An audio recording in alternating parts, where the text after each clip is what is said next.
Hello, welcome on in. What's up, folks? Gosh, I hope you can't hear people using power tools outside. You probably can. It's very high-pitched and annoying. Welcome on in. Good to see you all. Hope you're well. Hey, we're back. Back on Empires, back to the grind. Val, thank you for the Prime subs. Small Cats, thank you for the 11 months while we were warming up here. No timer this morning. I had to... This morning? It's the afternoon. I mean, that's part of why. I also had to get myself a cup of tea. We're here. Let's do this. Hope you all enjoyed episode 2 of Empires. Just came out today. Very excited about that. The Machine. And yeah, bit of lore, bit of creepy stuff. I basically wrote a creepypasta for that episode. It's fun. I like doing stuff like that. The prank was amazing. I improvised that basically while Jimmy was live yesterday because I needed something to fill out the rest of that episode, and I was like, you know what?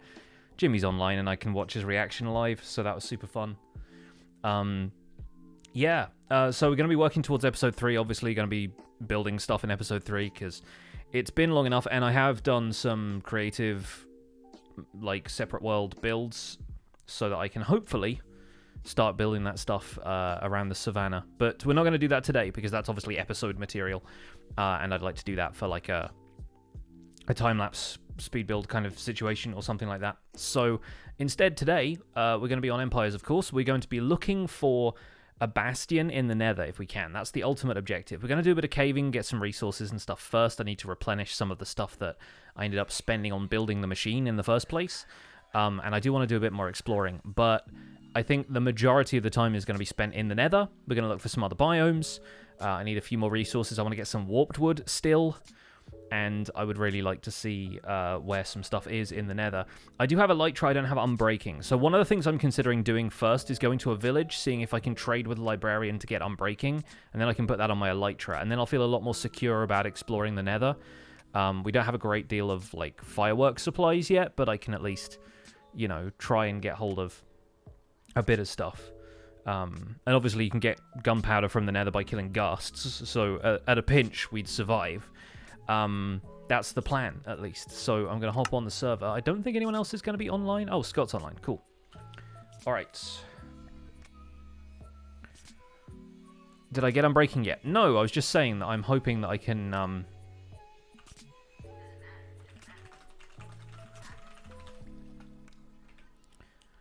I'm hoping that I can get hold of an Unbreaking book just so my Elytra will survive a longer... trip out in the Nether. Let's see what else we can put in here. I guess I'll put the paper in here as well for now. I have 20 rockets, that's it. So I'm going to bundle those so I'm not tempted to use them for the minute. I think Scott knows where a water forest is. Yeah, I know other people have found them as well, but it's not so much like getting the coordinates, it's much more about like... Can I get there from where I am, you know? I want to do a bit of natural exploring. I want to be able to find some of that stuff. We'll take some cobblestone and stuff. Yeah, I did make some jokes. I won't say at Scott's expense because he's fine with that, I think. He's fine with that. A Bastion with a creeper spawner that you can silk touch? Yes. No. So basically, one of the things I promised the folks on the I figured you thought it was funny, Scott. Yeah, I wouldn't have made the joke if I didn't think you would think it was funny. Yeah, I kind of want to get frog lights set up quite quickly because one of the things that I said to people behind the scenes in Discord was like, I will probably do a frog light farm for people because it's a bit of a pain in the butt to get done early, but it'll be really nice to have a bunch of frog lights to play with. And Scott was specifically like, hey, frog lights, please. So yeah, I'll do that. I'll go looking for them. I mean, if all else fails, I can just find a basalt delta and do a lot of spawn proofing, I guess. It is more fun finding things on your own. Exactly. I like exploring this world more organically. I know what the overworld looks like because I did the map. I don't know what the Nether looks like at all, so it's kind of fun to be out there doing it. So let's take some of the wood.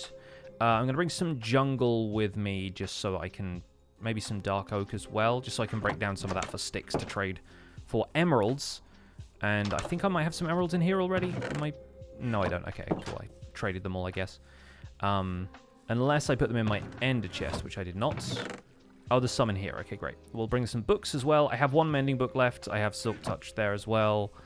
But yeah, I'll head over to the village, and we'll see if we can get some emeralds from there. And then I might go try and track down one of the villages Jimmy was talking about, because I think it's pretty close to where I am. Miss Kitty, thank you so much for the 11 months. Since I'm not going to have an empire, will I still have a main export? It's not quite going to work that way. I'm basically going to be filling in the gaps, because if there are some things that people don't necessarily want to mess around with, or if everyone's claimed their resources, there's still some stuff that people want in large quantities. Initially, I think I was going to be doing a Guardian farm, because a lot of people wanted Prismarine, but since Joey's empire is pirates, I think he might be taking care of that. But I can step in and build resource farms for whoever wants whatever, right? And since my empire is not really the traditional kind of empire, I'm not going to be super cagey about who I trade with and who I don't. My resources are just going to be open to whoever wants them, really. But I still want to be able to trade with other people actively. Like, I think that'll be quite fun. Kellon Black, thanks so much for the 3 months. Really appreciate that. Thank you very much.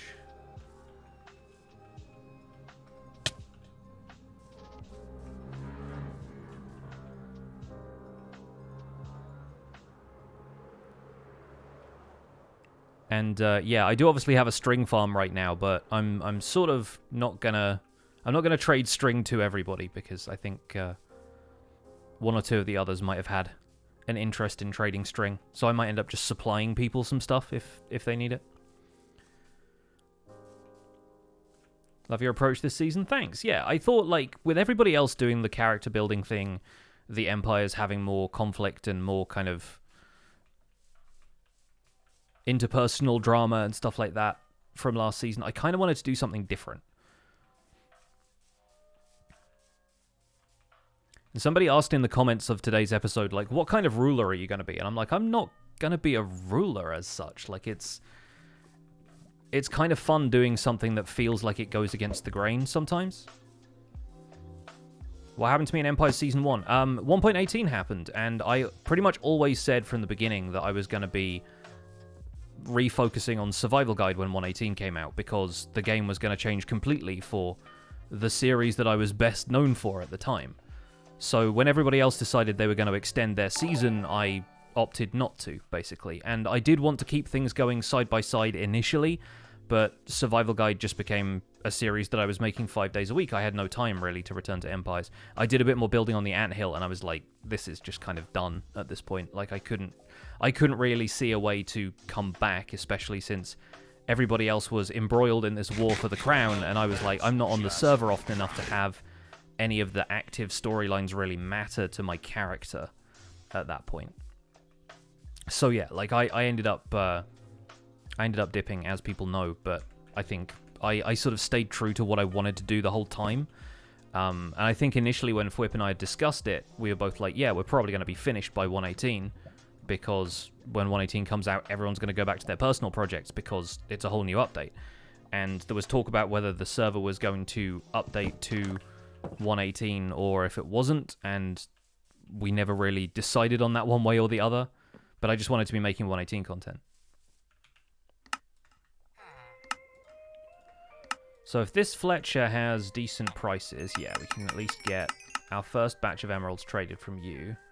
There's another one over here as well, who's around somewhere. Not sure where this one lives, because it's still morning time, obviously. I'm pretty sure there was one who lived in this house, but that might be that guy. Never check this. Oh, well, leather pants. That's just prime. This is a leather worker. That's another leather worker. Didn't realise there's this big house up here as well. Apples and bread, fair enough. Don't really need any of it. Every so often the Fletchers will just wander away. Seems to be their thing. And this librarian is the one that now does Silk Touch and Punch 2. Which is not ideal. This librarian over here... Where is it? Where is it? Where is it? Where are you? The librarian who's trading me mending is the first librarian I've seen in, like, village and pillage villages who only trades me one book. I mean, thankfully it's mending, so he's still useful, but, like, is it this guy? It is this guy, because he's fully unlocked. One book. Entire thing of trades. One book trade. I didn't know that could happen. It's 18 emeralds now, which is pretty good. But I genuinely thought that it was basically impossible. Like, they had to have a guaranteed at least 2 book trades. But nope. Apparently. Will I be running any random encounters in my job as DM or just straight world building? I have a plan to craft dungeon experiences for people, so I don't know if I'm going to be, like, running encounters in the sense that I'm, like, spamming spawn eggs like Scott used to do as Zornoth, right? Like, I don't know if I'm going to be doing stuff like that. But maybe if people are interested and we want to do, like, an arena-style event at some stage, I can wrangle some stuff. We might even be able to do that just through survival, like, do it the way people spawn monsters in using mob spawners for various dungeons. Was I trading with the other Fletcher this entire time? I think I was. I might be able to do like a decked out kind of thing. Probably not on that scale because I'm not as innovative as Tango is when it comes to that stuff, but maybe with a little bit of planning I could pull something like that off. Nixcraft, thank you for the 500 bits. MC Leslie, thank you for the 100 bits. Thomas with the 7 months. The ongoing Fazoo gift sub. Always a delight. Thank you so much for sticking around and supporting the channel. And Chicken's Revenge, thank you for the 100 bits. MP Steel, GM Craft, thank you for the resubs. Lizosaurus with the 10 months. Very much appreciated. Thank you very much.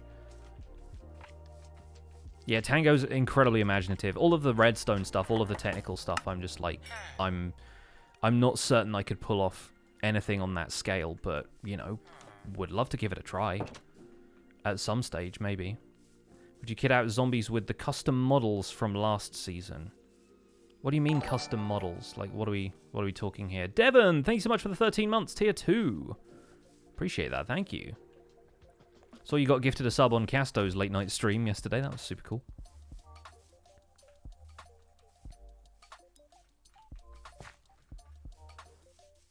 Whip called me a technical Minecrafter, though. I know.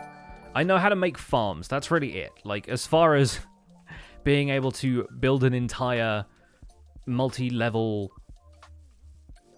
never-before-seen minigame on a survival server, that's a different thing to just, like, being vaguely technical. Like, I'm not technical with a capital T, you know what I mean? I just know how to build farms. Jay Loman, thank you for the 9 months. The Vixen with the 40. Finally comfortable enough in the new job to be able to lurk and work efficiently at the same time. Heck yes. Congrats on the new job, and thank you so much for the 40 months of support. Predicting someone's already released Zornoth? No, Zornoth is not going to be part of this season. We've decided that already. It was really funny because Joel was talking about, on Jimmy's stream yesterday, me and Jimmy and Joel met up briefly, and Joel was talking about not believing in demons right as a thunderstorm started. I would honestly not be surprised if somebody said, like, oh yeah, Fwip triggered that using admin commands just as, like, a piece of good timing. But the timing was so perfect. I feel like it could only have been a bit random.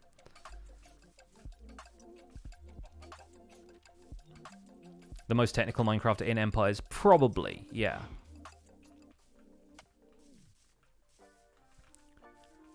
I mean, like I said in the video, I already have a thing that farms skulk blocks for me. I have basalt generators and glow lichen machines and stuff like that. Like, I've got a few different things on the go now.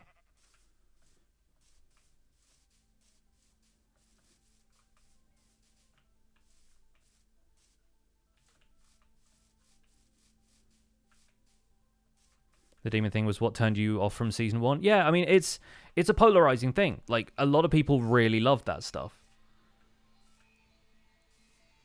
Like, if you... Where's that village? I'm off course now. But, like, yeah, if you go back to, like, the peaks of season 1, I think a lot of the audience was really into that kind of stuff. Because it was, you know, fun character building shenanigans and... You know, the stakes were high and all of that kind of stuff. And then there was just lots of pranks and messing with people happening.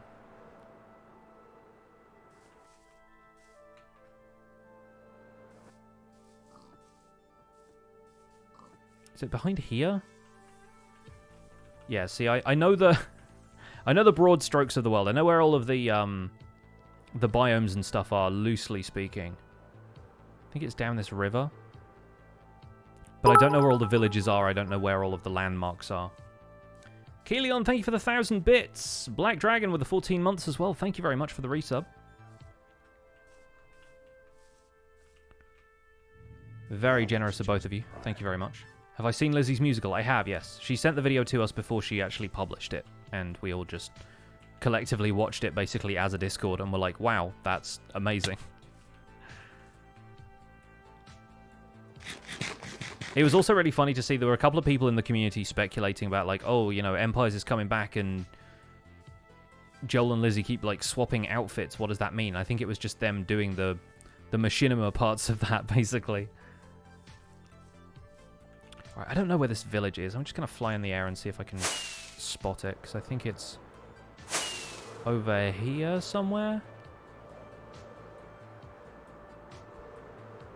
It's a savannah village. It's near the mesa.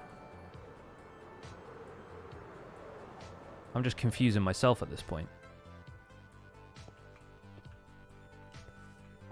Paisley Rose, thank you for the 7 months. Less than a minute left on the hype train. If anybody wants to get in those bits, subs, resubs, any of that good stuff.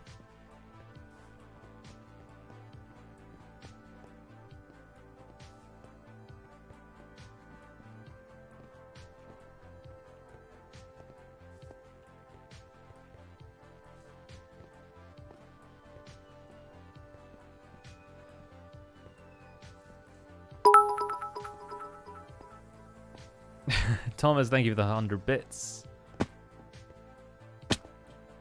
That's Jimmy's wagon.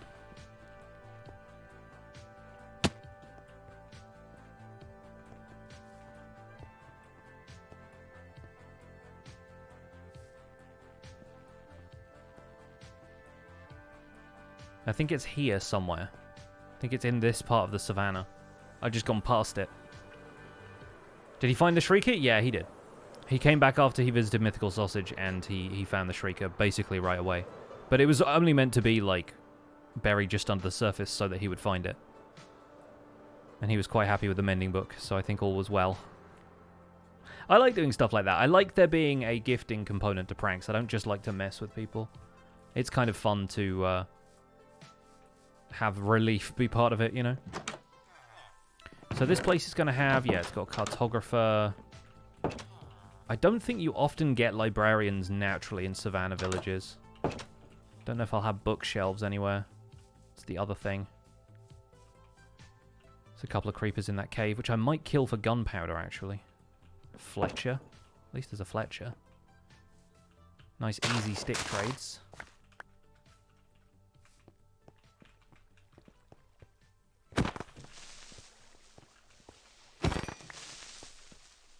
Thank goodness I've at least got looting 2 on this sword.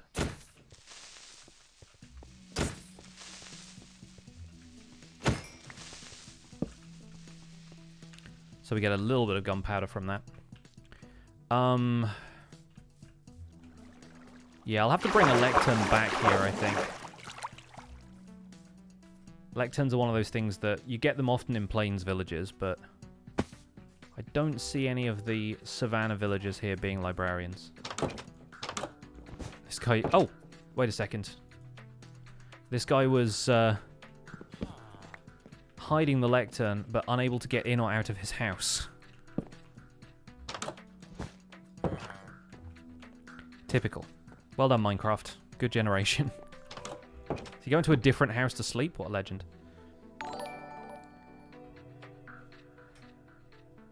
Awkward Ash IRL, thank you for the 2 months.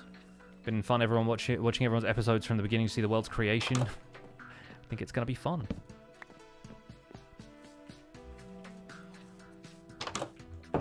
Yeah, so that villager wandered out here. See if we can get a librarian recruited. What have you got? potatoes.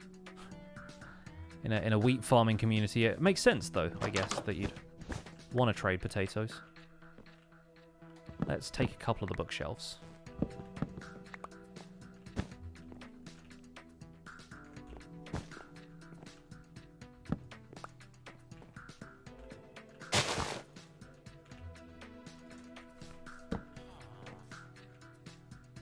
You know what, I don't see any others coming over here, so you can be the librarian. What have you got? Punch 1. Welcome to what we were doing last stream. Aqua Affinity. No thank you. Smite 5. Pretty price for a level 5 enchant, but nope.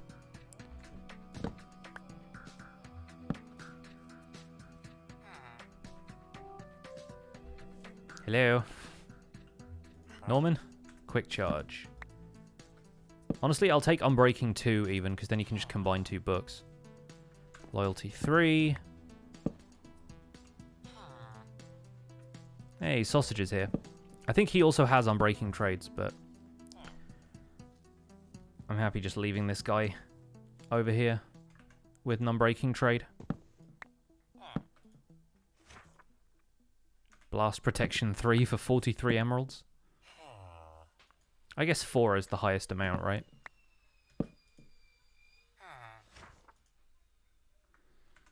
So the reason you do trades in spread out villages like this? Yeah, because I don't really want villagers to be part of my empire. It's kind of irritating when... It's kind of irritating when you have villagers at your place and maybe like somebody doesn't know and they come over with bad omen and you get a raid at your base, that kind of stuff. Like, that's the kind of stuff I really want to avoid. Villagers aren't really part of the plan I have for my area. Like, I don't really want there to be anybody there except for me and whoever stops by to visit. So, yeah, I don't like to build trading halls everywhere and stuff. It also just feels more kind of nice and organic and prevents you from relying on them too much. It's just right now for the occasional trades and, of course, mending that I just kind of want to get a villager set up here.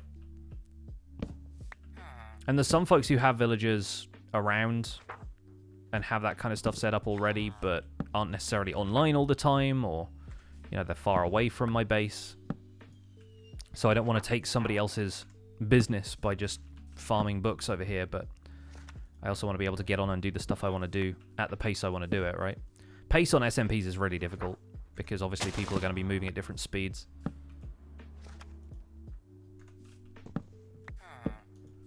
Frostwalker. Blast Protection again. Slightly cheaper though. Knockback 1.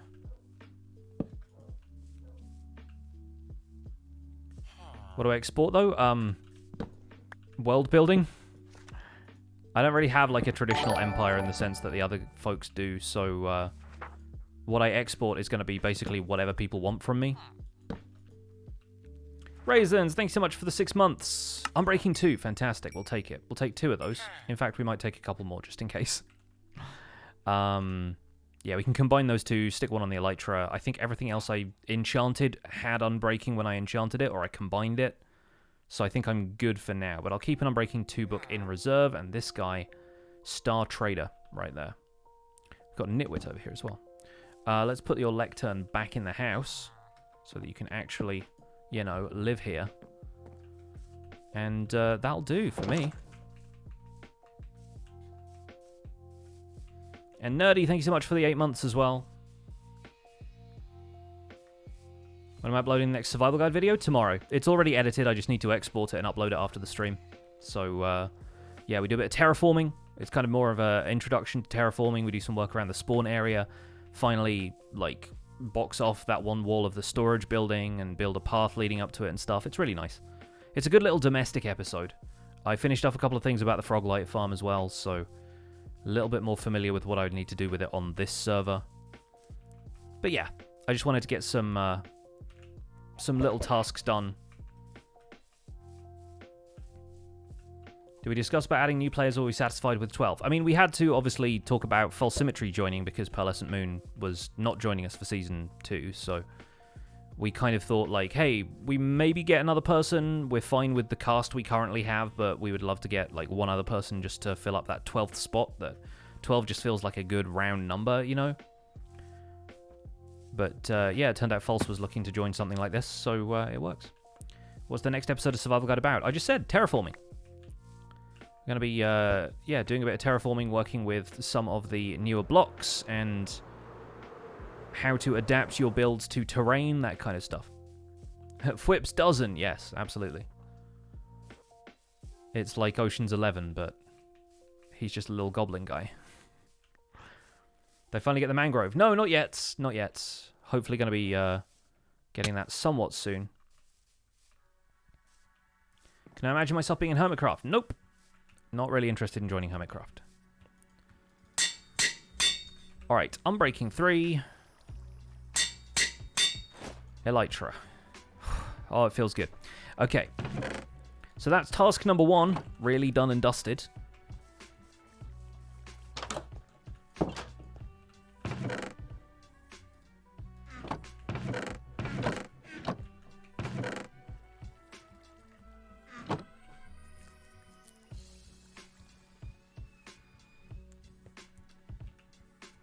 Yeah.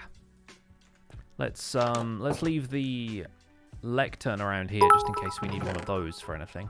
Really useful redstone devices, lecterns, obviously. So, right, let's bundle those up again. Throw the composter in there as well. I kind of stole that from the village.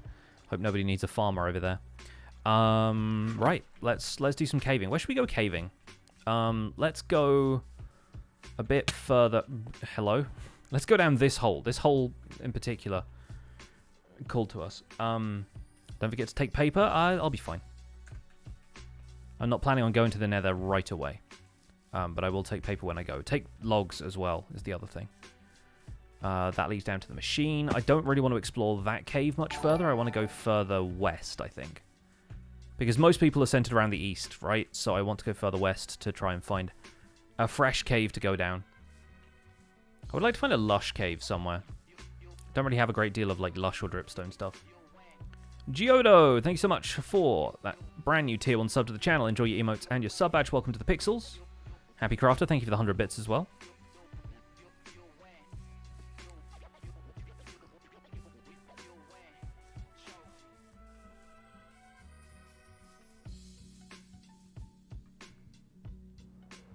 Have plans for more world building around the Skulk and Deep Dark, no spoilers though. Honestly, I don't know what other people are planning on doing with the Skulk, because it's a pretty obvious like cipher for another kind of world corruption thing. I don't really want to take it that route, but I'm not going to deny that in case other people want to do it. But personally, I think the Skulk is just something I'm having fun playing around with on a technical level right now. I don't know if I'm planning on using it for storytelling stuff. Depends what everybody else has in mind for it, really. But obviously people have already been down to the Deep Dark. Gem and Jimmy ran into the Warden. Like, there's a good amount of mileage to be had there.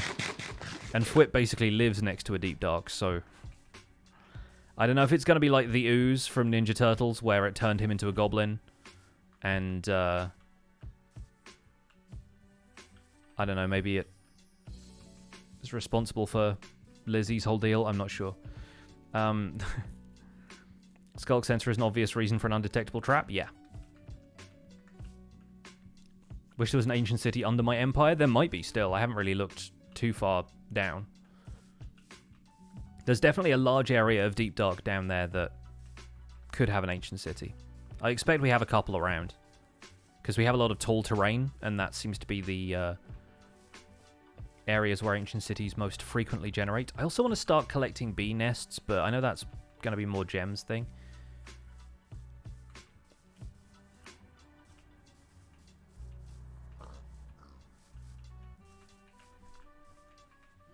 Shallow cave, bit of copper.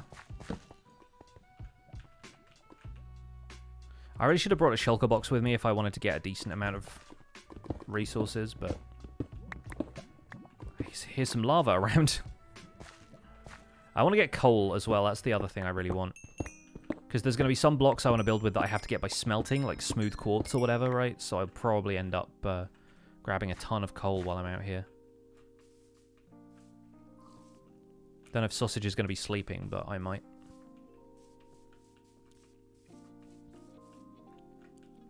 You know what I would love to get at some point on this server? A wither skeleton farm.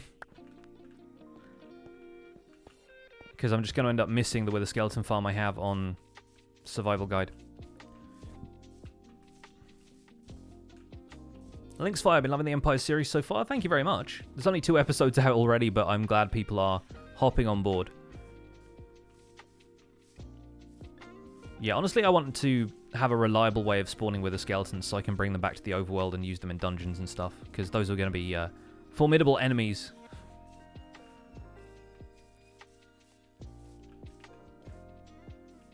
But having them take, like... Do they take sky exposure damage like zombies and skeletons do? Because they're immune to fire damage. But I don't know if that works the same for nether mobs. Is anyone setting up in the nether? Is everyone overworld based? I'm pretty sure everyone's in the overworld because we want to have a situation where we can build roads to each other's empires. And obviously building in the nether means that you're effectively building on everyone's back door. Because if you expand at all in the nether with how close together everyone is, you're going to run into other people's portals before long, right? And nobody wants to have, like, jurisdiction over the nether. Because they're just going to have all of their quartz robbed out of their backyard as well.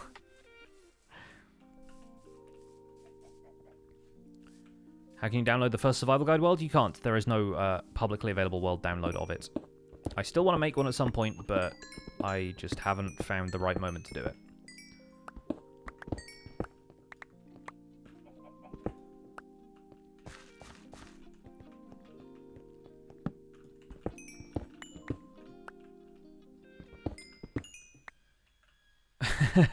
Yes, I am very much enjoying Mythical Sausage's whole deal. And his approach to teaching Jimmy Spanish was very funny. No fortune? Definitely fortune. Don't know what you're talking about. No maidens?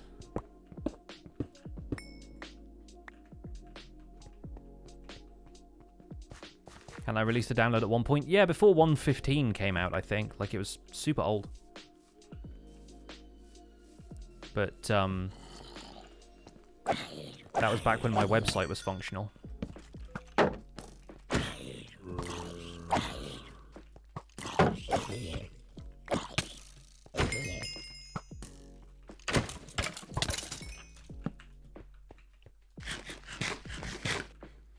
Do I still strip mine? Branch mining, yes. Strip mining, when I get a beacon, also yes, because I will need a lot of stone, so it's usually a good idea to go strip mine for resources to get a bunch of stone anyway.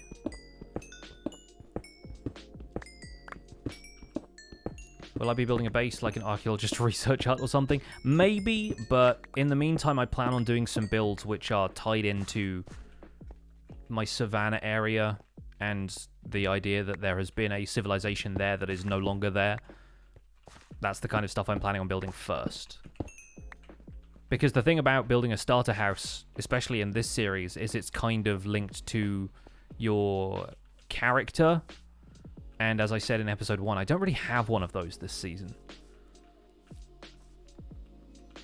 Like, I have a loose idea of who this guy is, because I need to be somebody in other people's videos. But in terms of, like, where I quote-unquote live, I don't know if it's going to work like that yet. I would be perfectly happy being, like, nomadic if it wasn't so hard to bring all of your storage with you.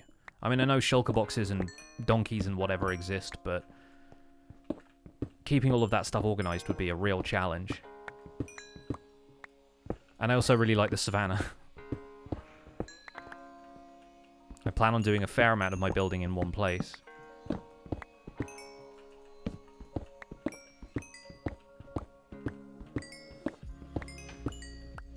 How do you create a texture pack for a specific name tag like sausages, dog, bubbles?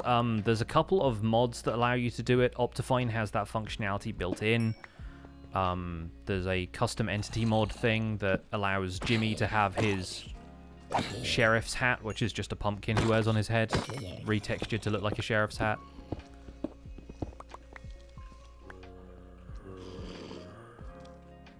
But yeah, the custom entity models mod, or CEM, is I think the one that we use.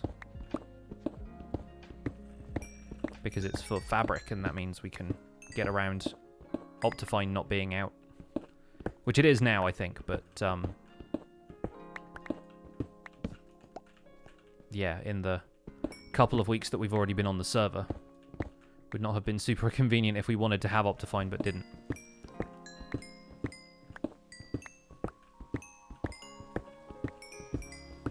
Did anybody watch the GDQ Minecraft speedrun?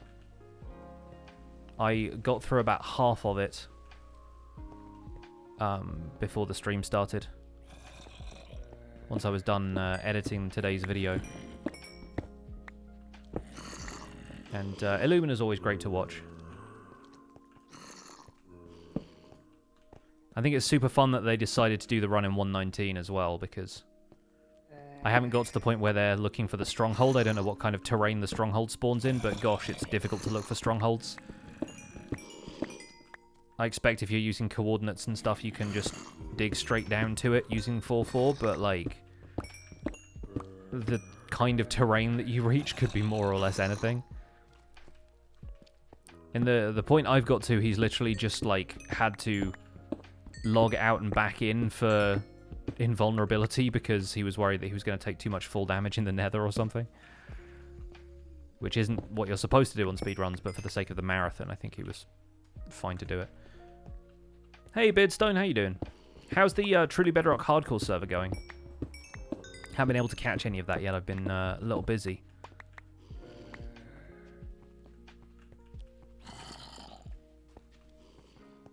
Do I watch MCC? I don't always catch MCC, no.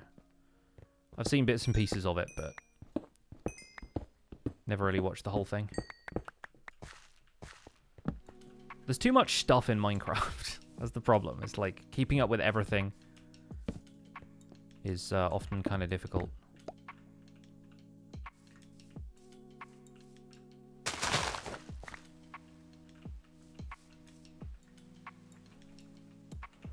So, a bit of iron, bit of copper, bit of coal. Not sure quite where this is. There's a nice amount of jungles around here, though.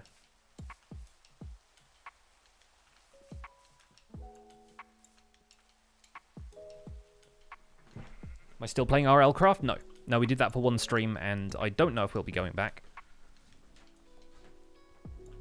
Hold on 2 seconds.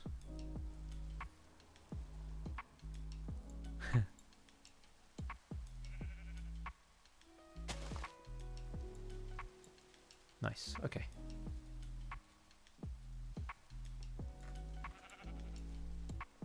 Doing your best to stay safe, though, yeah. It's all you can do, really. Oh, the other thing that's really nice on Fwip's resource pack is, like, how minimal the rain is. The sheriff. Yeah, I truly enjoy how minimal the rain is, because when it rains in Survival Guide, I need to like stop recording half the time because I can barely see.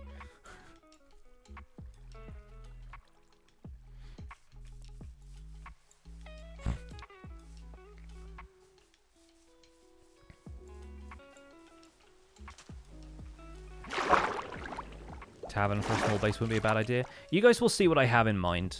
I've got some, like, it's not like I'm lacking in ideas. I just wanted to get a bunch of specific resources together before I could start building. Is this the village that I've been to before? Have I just come full circle? If there's 2 church buildings over there. Yeah, this is it. This is just the village that I was at before. I sort of don't want to go near there because then if I'm underground and nobody sleeps, the villagers will all get killed by zombies. You can switch off the rain and Optifine. I know, I don't run Optifine. Not on this world, not on Survival Guide. Survival Guide I specifically try and keep unmodified. And this server runs on Fabric and we don't always have Optifine support for Fabric, so... I think switching off the rain in Optifine also disables weather. Like, it's not so much a texture thing as it is just disabling weather. And for that, you have to have cheats enabled, which the Survival Guide world doesn't. It's my first SMP I joined. Decidedly vanilla back in, what was that, like 2015, I want to say? That was a server that my brother-in-law and a bunch of his friends played on. That was really my first multiplayer experience in Minecraft after having played on Xbox and not really knowing anybody who played on Xbox as well. Heard Optifine doesn't work well on 118 or 119. I used it in 118 and it was fine. But like, for a given value of fine, you know what I mean? It depends what you want from it. Like, if you're after performance enhancement, like, I don't know, because I don't really have that much of an issue with Minecraft's performance in general.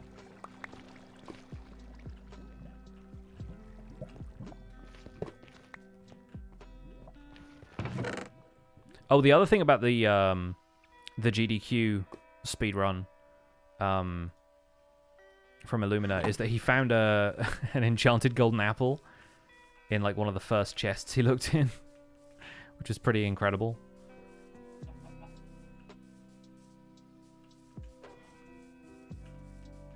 Why don't I upload streams on Pixel VODs? I just fell out of the routine of doing it because it took extra time. Like, it was just another thing that I had to make thumbnails and write descriptions for and stuff like that. And after doing it for the first few streams of Survival Guide so people could see the early progress, it was much more just like, oh, I'm chopping wood on Survival Guide this week. I don't need to upload that. And now I've kind of fallen out of the habit of it. I will be uploading the Empire streams. Like, I exported the one from Tuesday already so that people can see, sure, me chopping wood, you know? But, I don't need to worry too much about that. I just want to make sure people can see the stuff that I do.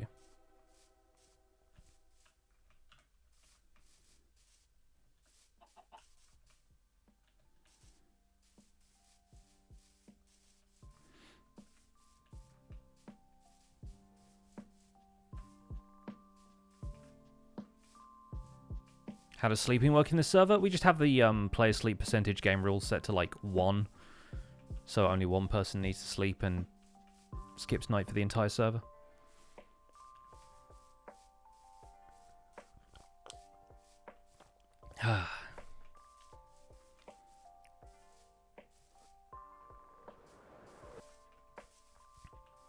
How is David 3.0? It's David 3.1 now. It's doing pretty well. Alright, we have coal by the bucket load, which is good. And I'll throw a bunch of it in each of these furnaces so they're pretty much permanently stocked. We'll turn the rest of that into blocks. We'll put these away, and then I think we'll go to the Nether. We might as well. So coal blocks and whatnot can go in here. Let's bring some gold, because we'll always need some golds.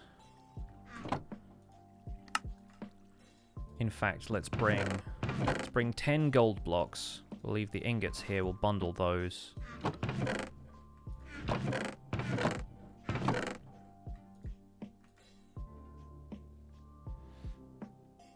I think we're mostly good there.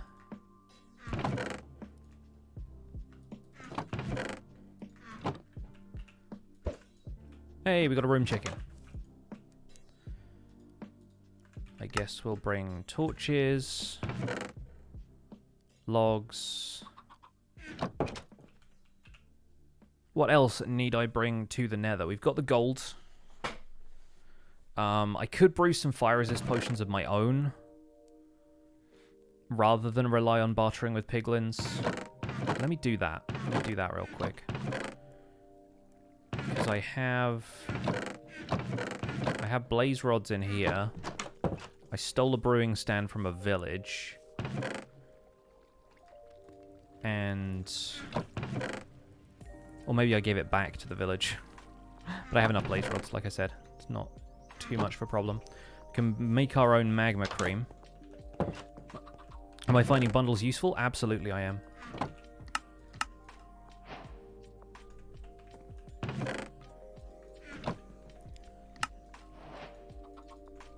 Let's see. Nether warts. Where did I leave the nether warts?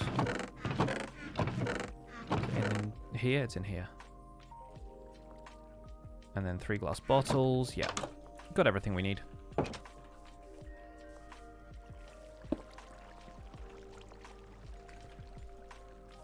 course you need a water source for this, don't you?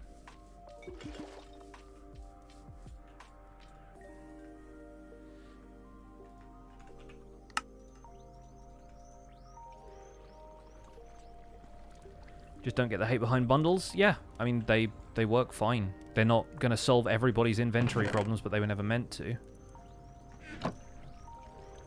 Is the bundle new with 1.19, or is that a mod? It's a data pack. Bundles are still in the code for Java versions 1.17 onwards. You just have to use a /give command or add the recipe using a data pack. Our recipe in particular uses leather instead of rabbit hide, so that they're slightly easier to get hold of and people don't have to kill rabbits if they feel sympathy towards small fluffy things. Who am I rooting for in Wimbledon? Well, now Emma Raducanu and Andy Murray are both out. I don't really know. A few of the other players that we follow either were out or weren't participating at the last count. So I'll just see who seems like a, you know, on form. I mean, I think Isner did really well to beat Murray. I know Murray's not on his best form ever, but he's still, you know, a good player and returns really well against players like Isner. No, we didn't put bundles in Empire Season 1. I asked for them pretty early, but I don't think any other people were that interested.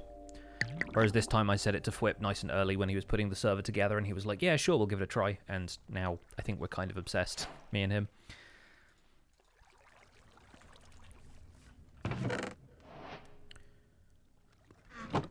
Who else is on? It's just these two. Like, I'm off to the Nether. Does anyone want anything?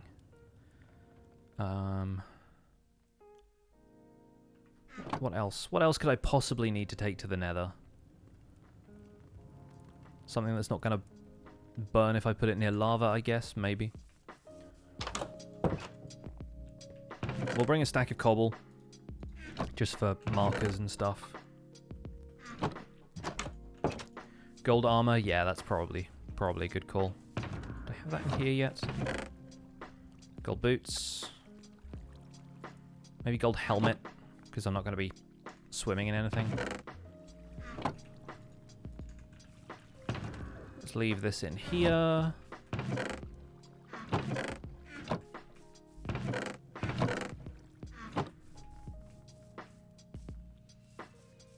Sad bundles didn't make it to 1.19. Yeah. I do hope they find a way to implement them properly, because they are really good in my opinion.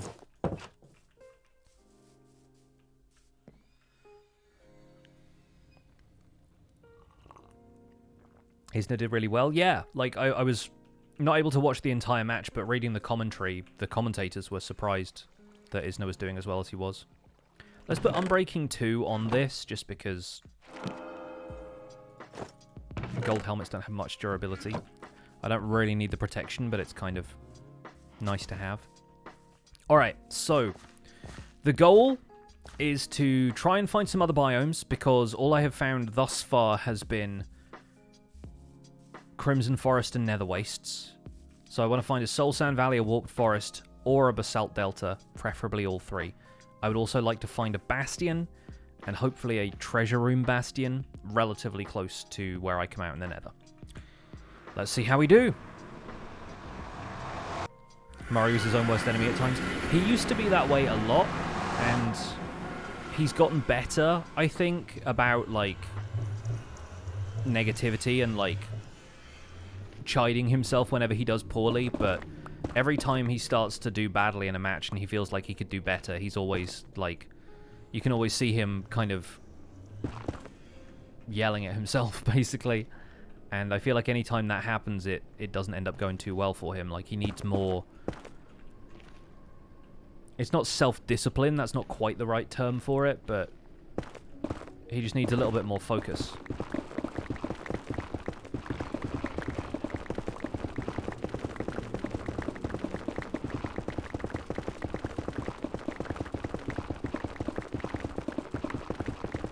I don't know what we're going to find if I keep doing this. But hopefully something. Also, we can get some quartz while we're here.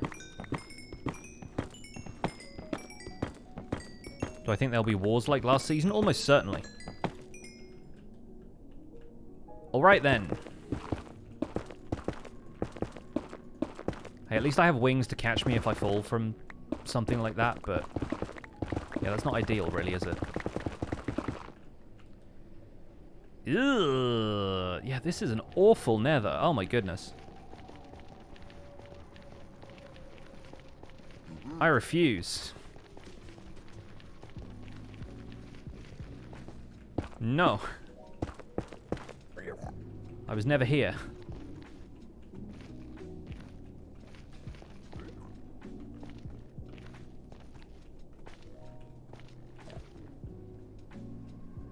See, that's the fortress.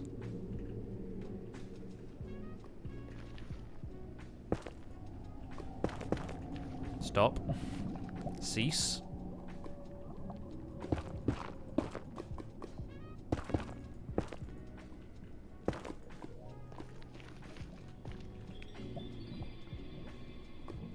What biome do we find? We didn't. We found lava and decided against it. I am generally speaking anti-lava. I'm anti-me dying in lava anyway.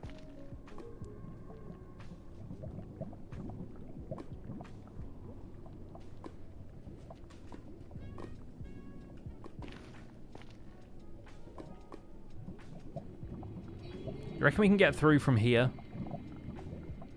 We're lower down. We're like closer to overworld sea level at least. Might be a little bit more land on this side. Either that or we can get a strider. I hadn't considered that, but that's probably a better option, right? Let's see if we can find a warped fungus around here, and I'll go back and make a fishing rod. I haven't really done any fishing yet. So you know what? Let's see if we can trade with these piglins to get some string. We'll craft a fishing rod. I mean, it's not like I need string. I'll need a saddle anyway. I'll need to go back. So let's not worry too much about the particulars of how we get that done. I think I left a couple of saddles in the Nether Fortress, though. Well, there goes the sheriff.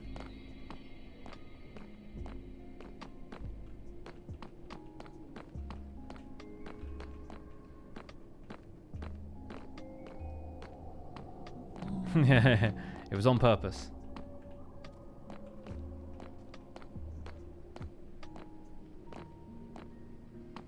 The sheriff makes no mistakes. Well, let's see how long he can keep that up. The long arm of the law does not extend to the legs.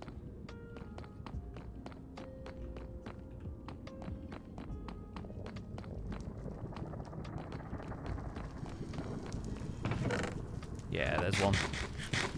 I put them all in the middle of the chest just in case Jimmy came to the Nether and found saddles, and it was just going to be like, oh, they're there in the middle, you know? But now he's got saddles. If you shoot the sheriff, who is the deputy? Strong question. Not certain.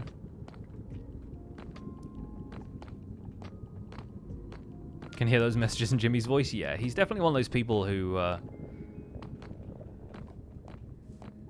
you kind of hear a lot of what they type in character.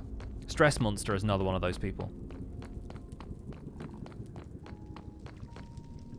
Right. Aside from getting shot by blazes, what are we going to do here?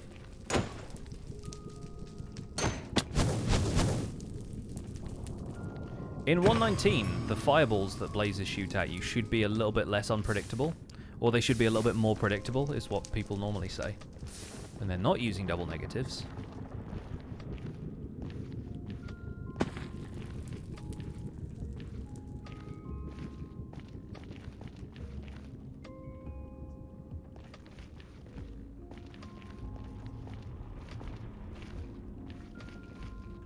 The long arm of the law. Yes, we did have a meetup between me, Joel, and Jimmy. And Joel is like the law.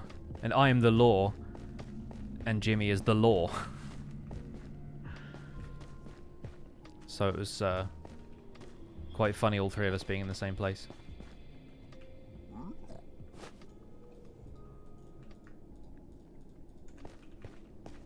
Hey bud, give me some string. Who doesn't love a good double negative, though? No, Scott, they're two different words. One of them has a capital L as well. I know it's difficult sometimes, but...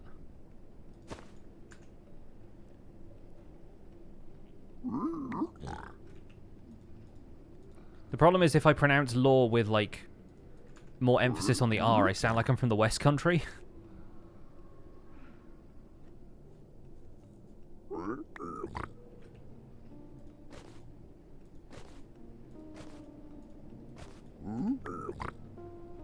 I don't think I want to start referring to Joel as the Lord. I feel like that's going to go to his head pretty quickly.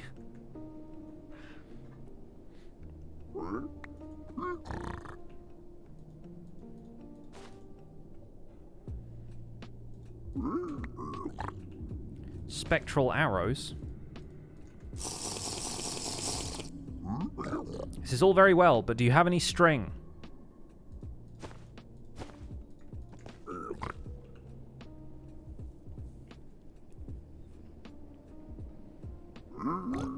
Thank you. One more for the road? Alright, I'll take it. Sure. Okay, yeah, I guess we'll do this.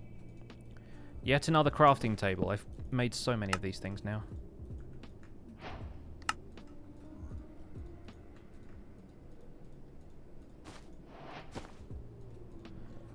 Okay. I guess we'll go with Striding. I reckon that'll do.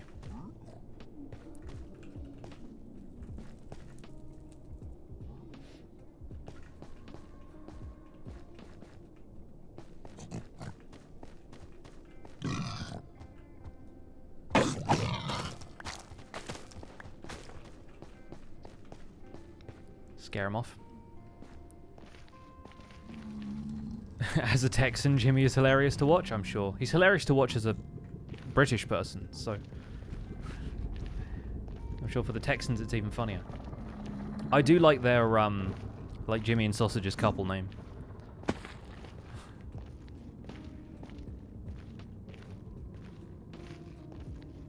It's mostly funny because Sausage isn't Mexican and Jimmy isn't Texan. But yeah, Tex-Mex combo is very good. Scott came up with that yesterday, and I think it's excellent. That's why it's funny. Yeah, no, totally. It's got a lot of layers, like a 5-bean dip or something.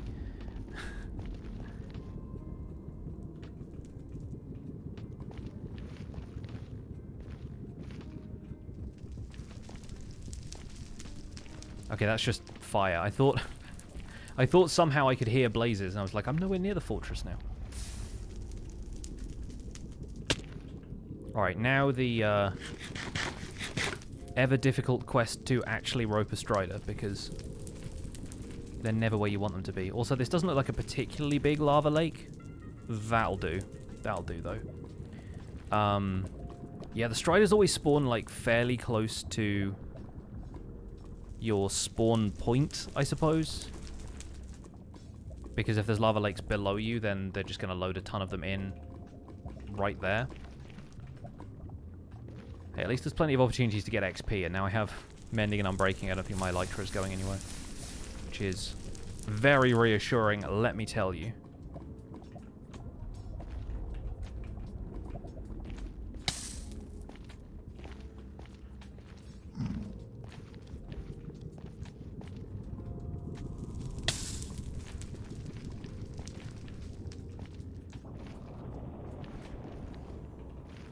Well, if we were still having trouble finding a nether fortress, we're not anymore.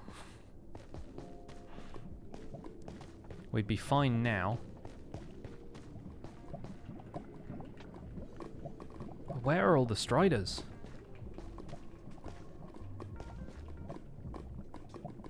I don't want to have to go flying around looking for them, is the thing.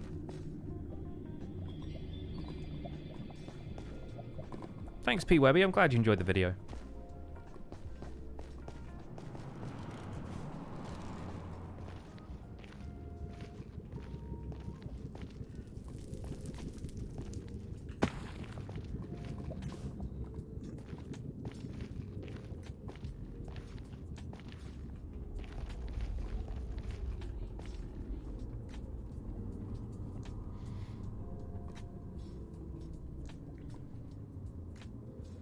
What happened with the there's no dragon thing you set up in episode 1 of season 2? There is still no dragon.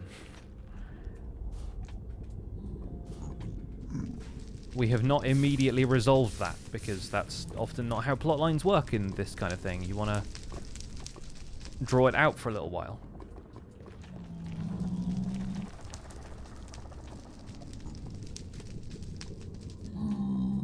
Nice, Isabeth. Welcome on in. It's your first time chatting here. Glad you're enjoying the stream. Hope you have a wonderful day. Could something be filling the passive mob cap here? Oh, almost certainly. I think it's more that I'm still in the area where most of the striders will have spawned initially. I'm just not within eye shot of them.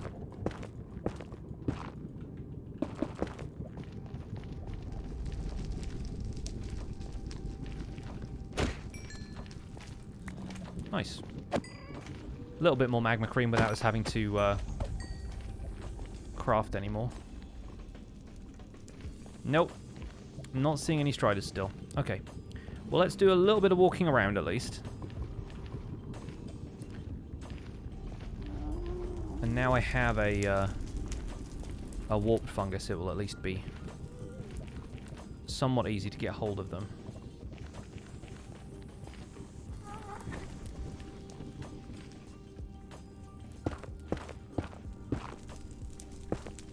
Is there a website that has links to all Empire's SMP videos? No. I think a couple of people in the community are making, like, big playlists, though. I can't link you directly to any of those, but I think a few people did say that they were going to be making a playlist that had everybody's videos in upload order.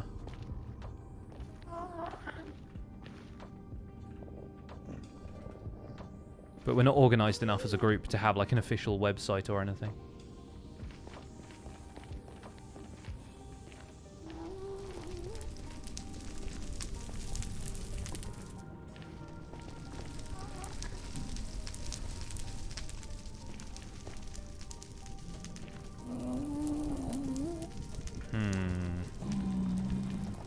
Yeah, I know, right?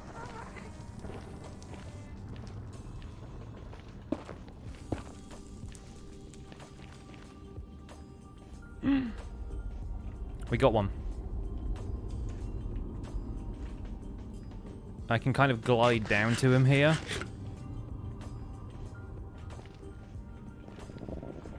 There's one out there in the lake as well, but that's miles away. What a convenient location for a strider. How lovely. Alright, bud. Where are we going today?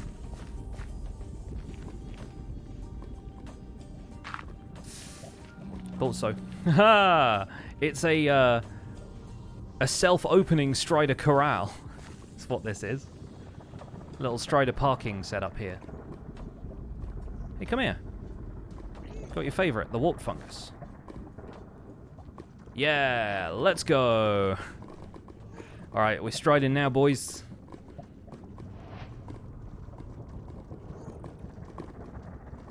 Love these guys.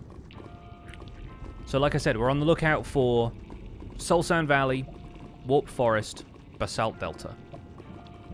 Looks like we got one of the three.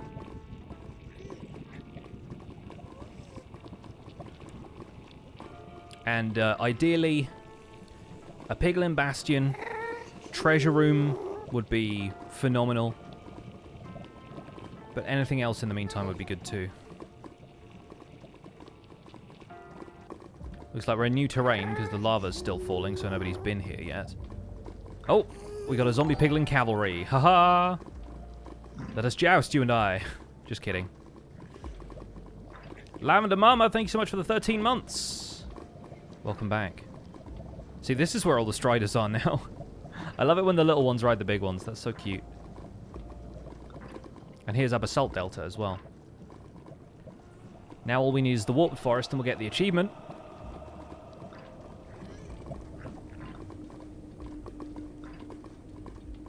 It's another nether fortress. Probably not the ideal location for a wither skeleton farm, but you only get magma cubes spawning in basalt delta. You also wouldn't find a bastion around here if there's a fortress here, so... The thing is, magma cubes can take up the mob cap pretty efficiently, so... Piglins can spawn riding striders. They can, yes. It's quite infrequent, but the striders that spawn with piglins on them already have saddles, because the piglins need a saddle to be able to ride them. So it's very occasionally possible for you to find a pre-saddled strider because the piglin on it has despawned or died.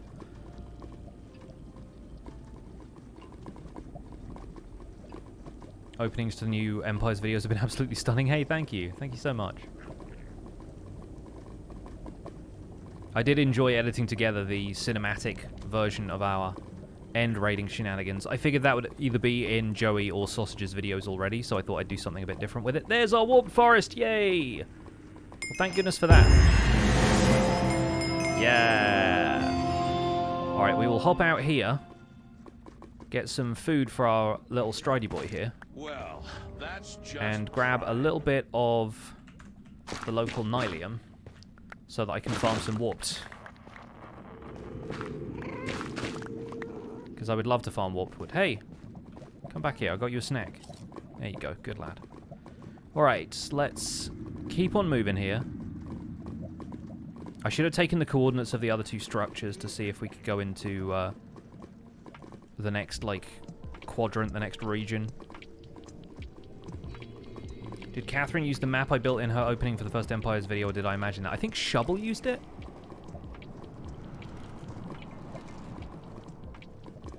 I think Catherine's opened with, like, a comic, which was amazing. Yeah, I know the advancement noise is loud. I can probably turn down my overall, like, master volume a little bit. I noticed when I was watching back the last stream, which I occasionally do because it's good to check these things for quality control, I did notice the sound mix was a bit loud compared to my voice, so I have tried to put my microphone up a little bit this time.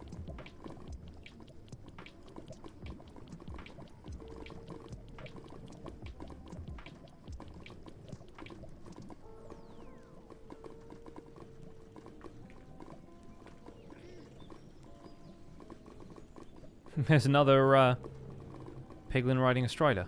See, this guy's already got a saddle on him.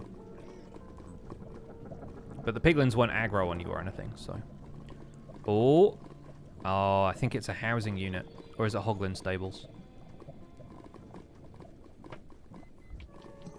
Either way, there is a Bastion.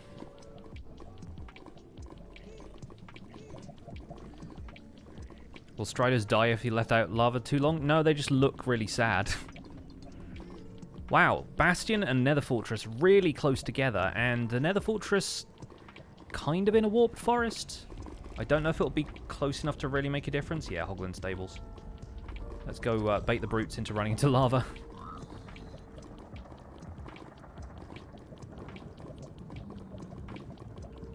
I will need a lava bucket for this as well, so... Yeah, I better not stop here. I am curious if this would be a good Wither Skelly farm location.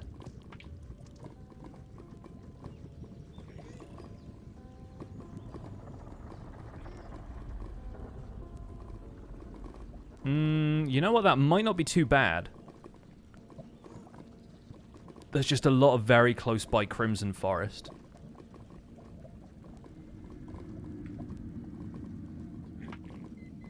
You could maybe AFK higher up so you get minimal spread to the other biomes, but we'll see. We'll see what we can do there. Cinematic at the beginning of today's video is very sliced-limey. I don't really know how Sliced edits the average SMP. Like, I know he made Legacy videos, but I never really watched too many of those. Meaning no disrespect to the guy, I've just got a limited amount of time. There's a lot of good Minecraft YouTubers out there. And this is back towards Basalt Delta. Curious.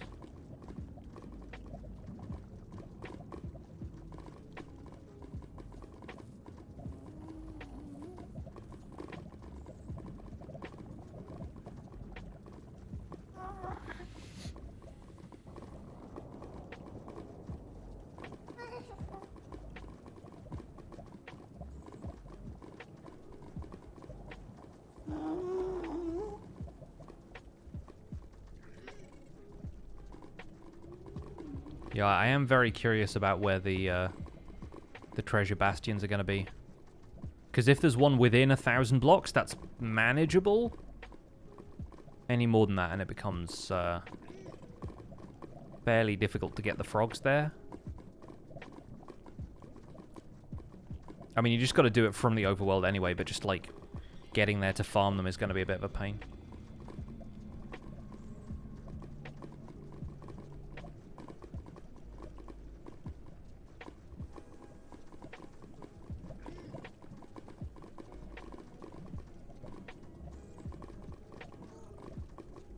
Another warped forest.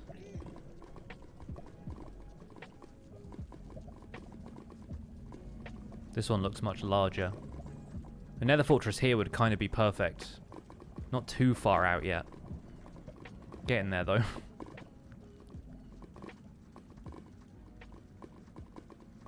Say 1,500 blocks is still a reasonable old distance.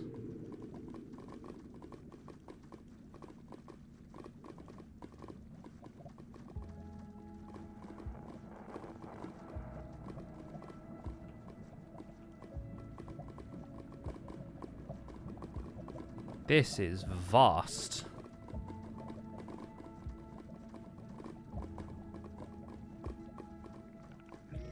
Wonder if you can make a decent Enderman farm here. Doubtful, but you do have to do a lot of clearing of, like, roof terrain. Even so, this is a large warp forest. And it's Crimson once again on the borders, as there so often is. Love the new skin. Me too. I really like it. It shows up briefly at the end of yesterday's survival guide episode. Tomorrow's survival guide episode. I'm a time traveler, guys. Yeah, it shows up at the end of tomorrow's survival guide episode because I forgot to change my skin. This is another Hoglin Stables, so I'm going to let it be for now. And, yeah, it's a nice skin. I do enjoy it. I think we might be better off making a Basalt Delta Froglight farm, which will work a little differently from the one that I made in Survival Guide, so I guess that could be nice for variety. But I just don't see... Unless it's in completely the opposite direction, I don't know where there's going to be a Bastion that will be accessible to us. Then again, you know, the Nether's a big place, and I'm not exactly exploring very systematically here. So we'll see what we can do.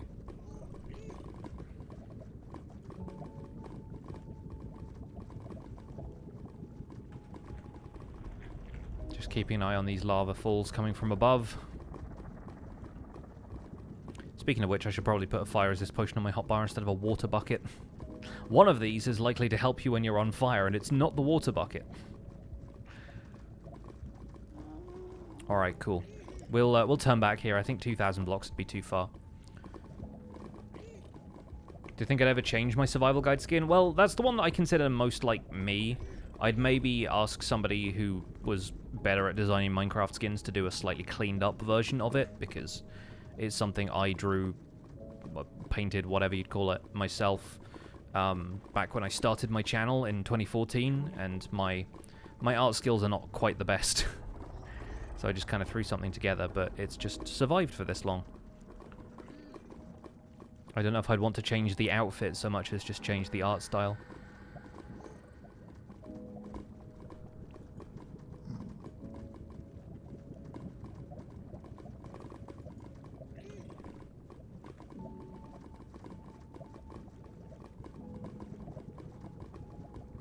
What's the plan today? We're looking for the other nether biomes, all of which we have now found, and beyond that we're looking for a treasure room bastion to see if that is our best chance of setting up a froglite farm.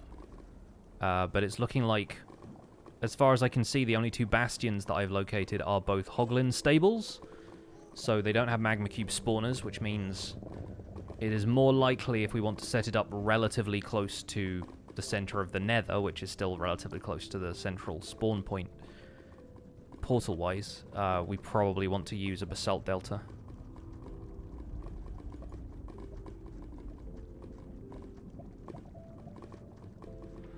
Was flying around with Elytra, wasn't paying attention to the durability. It broke, but it didn't disappear. Yeah, no, Elytra don't, because they are not renewable items the way most of your other tools are.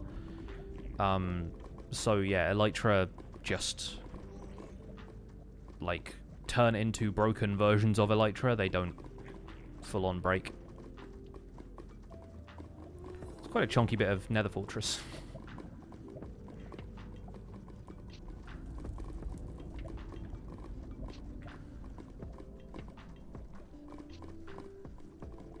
Once it broke, can you mend them with XP? Yes, you can also repair them using phantom membrane.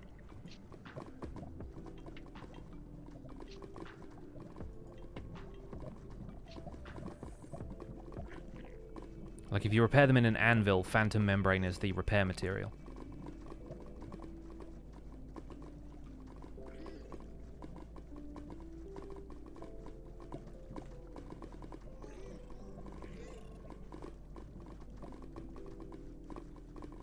Oh, I have warped wood and stuff now. I've got some fungus, some nylium, that's all I need. I'm just looking for a bastion now.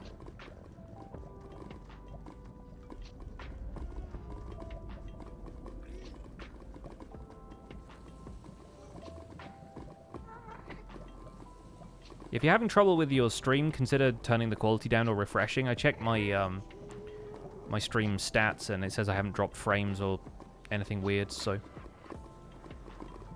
The Phantom Membrane was your favorite Star Wars? That puts you in the minority. Oh! What have we got? Is this another Hoglin Stables? Oh no, it's housing. Okay, fair enough. Piglin Brute steps. I step away. Well, this one seems fairly secluded and out of the way, so, we'll see what we can do here. Any brutes feel like, stepping to me?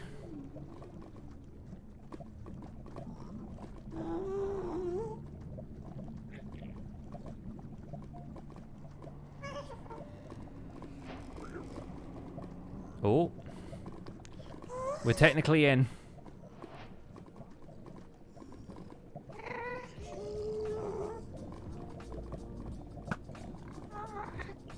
Get away. Do ghasts even have a hitbox anymore?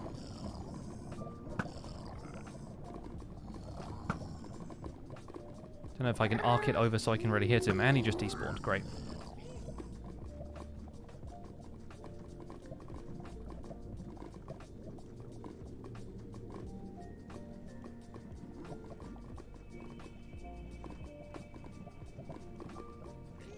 Well, this is a disaster waiting to happen. I was like, I'm going to use this section as a garage, and then I was like, maybe I shouldn't. Maybe I will opt not to do that.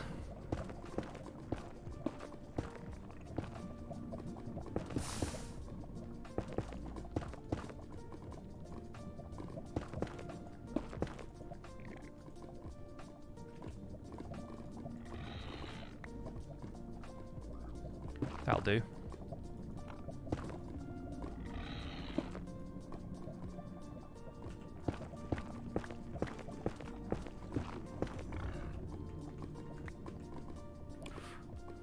Always a bit touch and go with these.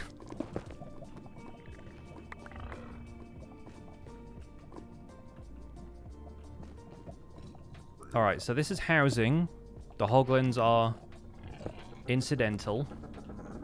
The brutes are not so much.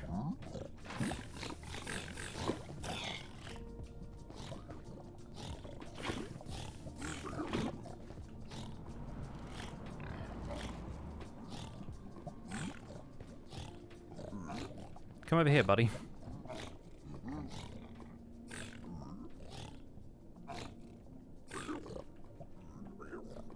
He's probably at the point where I could one-shot him now. He kind of has to see me first.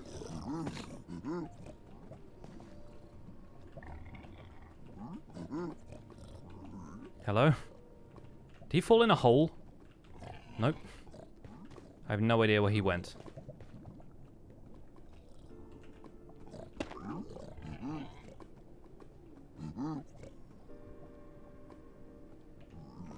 He's just gonna turn up behind me or something.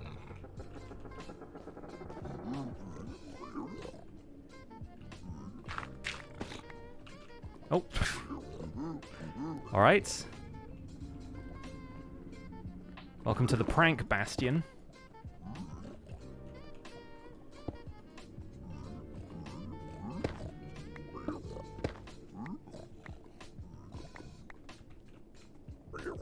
Question is that the same guy?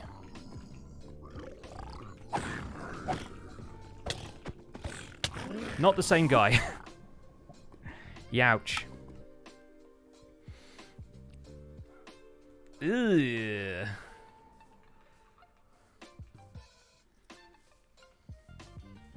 No, it's fine. We can go back there.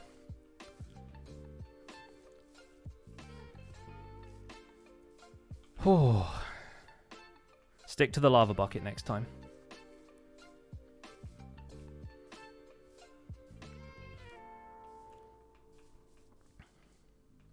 And this time I think I can bring my own fishing rod and stuff with me.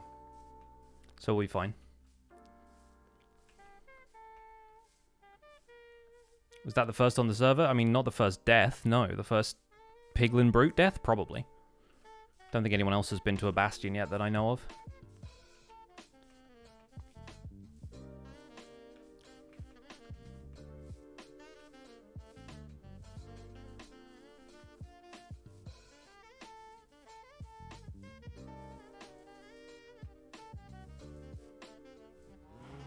At least I sort of know roughly where I was.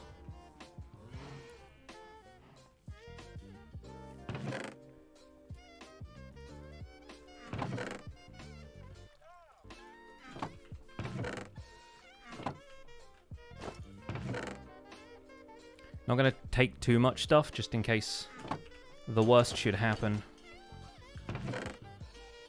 But I think we'll be fine.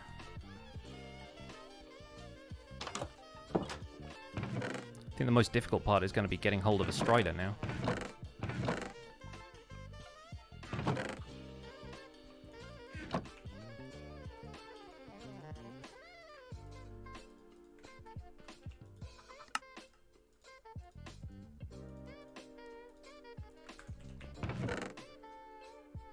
This pick will be fine.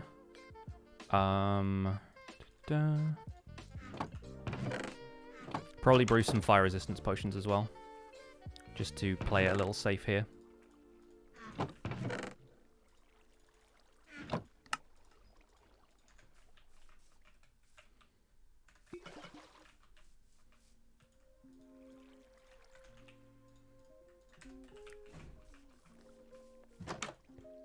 Yeah, I don't know why I didn't have my spawn set.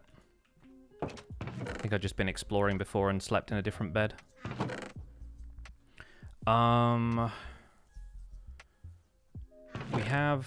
We have saddle. Oh, there's the brewing stand. I just left it in there with the nether stuff. Okay. We don't have to rush. Don't think anybody else is in the nether right now. If they are, they're probably nowhere near where I died, so we can take it a little steady here.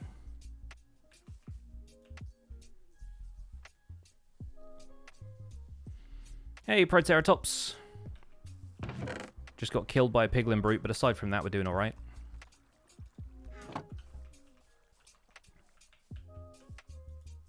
We'll take the axe to him.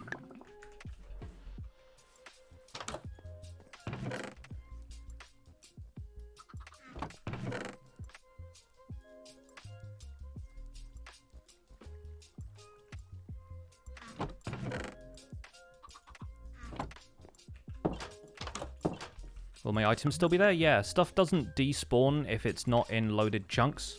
And so as long as I can find my way back there and the chunks aren't loaded within, like, that area for 5 minutes, my stuff will still be there.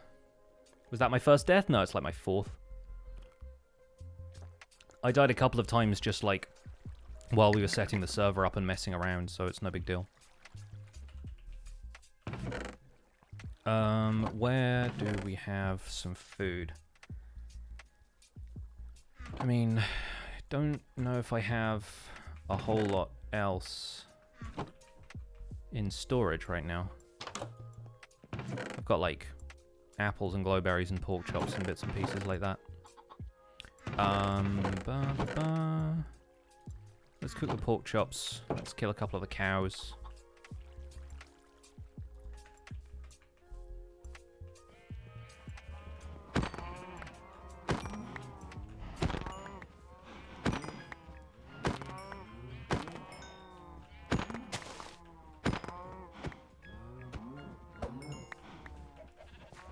$16 should be enough. Potions look weird without the enchantment glow. I like it better because you can actually see what color they are, instead of them all being kind of purple. The problem with the default enchantment glow is it just turns everything purple. Alright, so we have gold armor, even though you can't see it, it is there. Obviously we don't have elytra right now, but we have wart fungus in the saddle, so we can get a strider. I will need to bring some kind of... Let's bring some netherrack with us so that we can do some bridging if we need to. I plan on doing something like the vigil? Nah, probably not. I don't want to repeat too many ideas, even if they were like fun ideas that people liked. I kind of want to have the season feel more original and not rely too much on stuff that I already did, you know? Why aren't the armors shown? It's a resource pack that makes the armor invisible so that we can see our character skins a little better.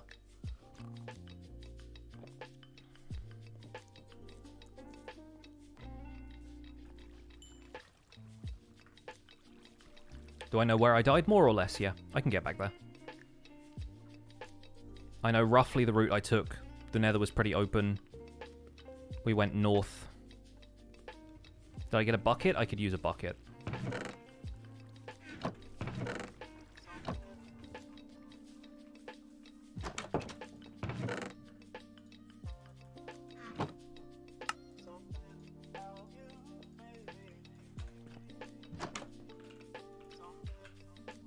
You know what else I'll bring with me? I'm gonna make a boat. In case I need, like, quick vertical travel, that's probably gonna be the best option.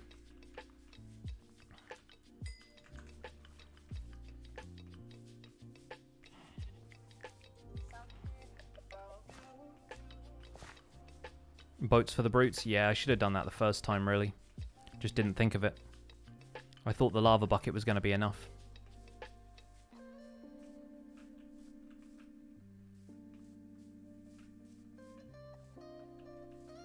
I bet you some of those piglins are going to be wearing my armor.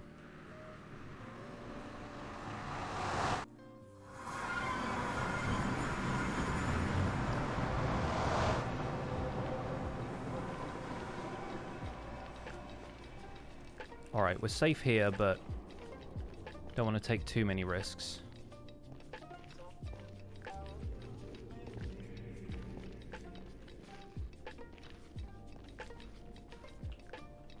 So we got over here. What's up, Scott?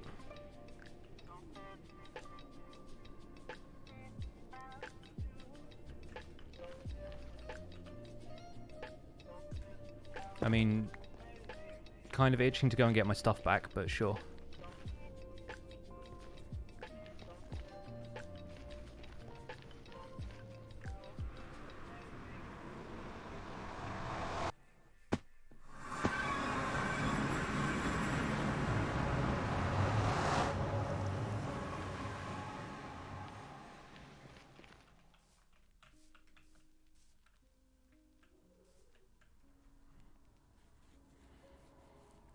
Hopefully the piglins caught the arm before it burned. I wasn't that close to a lava lake.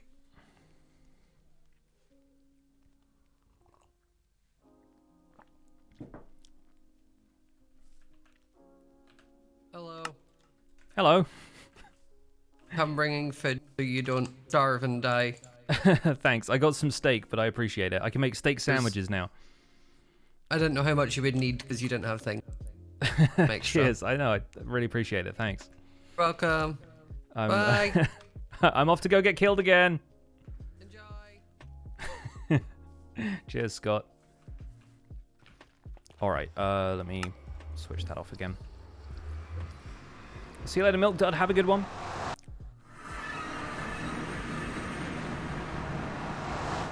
I have Scott bread, everyone.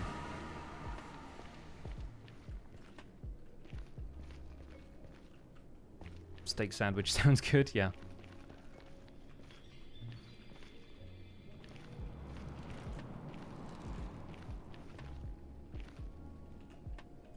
Oh yeah, shields. Shields are another thing I should have.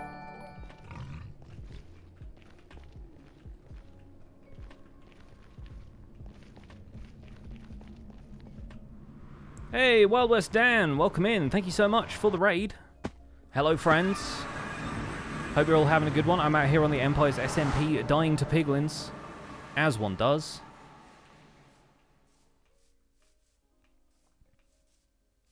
Hope you all had a good stream. What were you up to today? I'm assuming some Minecraft, but you never know.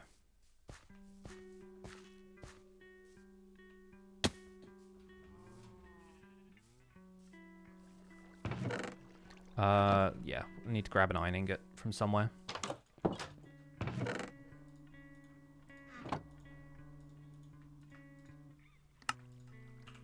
Alright, shield. Now I'm ready to go. Now I'm ready to go kick some piglin butt. Just building the frog-like kill chamber. Already built the mud farm, so I had to pick you as a raid target today. Well, hey, thank you. I'm looking for a place that I can build the frog-like farm here on this server, and that's why we went to a Bastion in the first place. And the piglin brutes were not keen on me today. But I think I know where I was, so we should be fine. Need a chest full of revenge gear. I mean, I have a decent amount of diamond stuff, but that's the thing with multiplayer servers as well, is there's always people willing to help you out, and, you know, if I really need to, I can gear up again pretty easily. It's Minecraft, we always start with nothing. And to nothing, we return.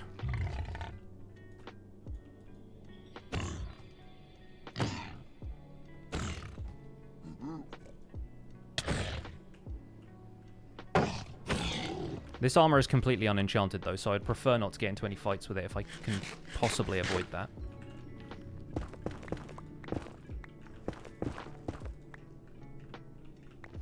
Don't have a great deal in the way of, like, feather falling or whatever.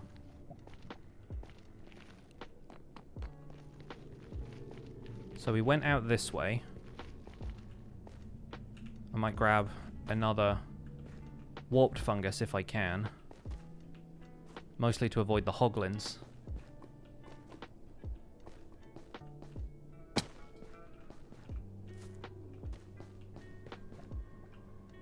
Yeah, I'm expecting some striders around here, so that's good.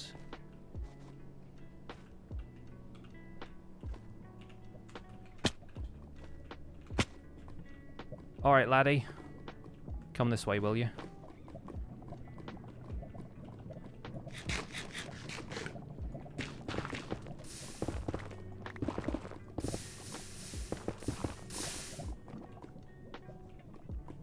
Hey! Hey, come here. Hi, bud.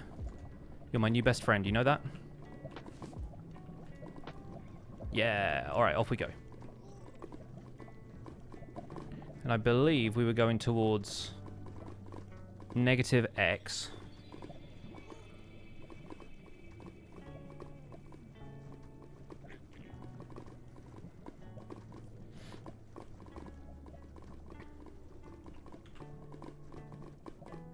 Why is this guy's health so low? What have you done to this poor lad, Minecraft?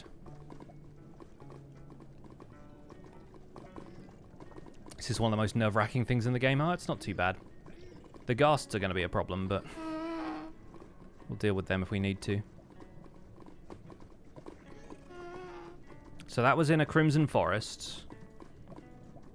We were coming back from being about 1,000 blocks out on the negative X.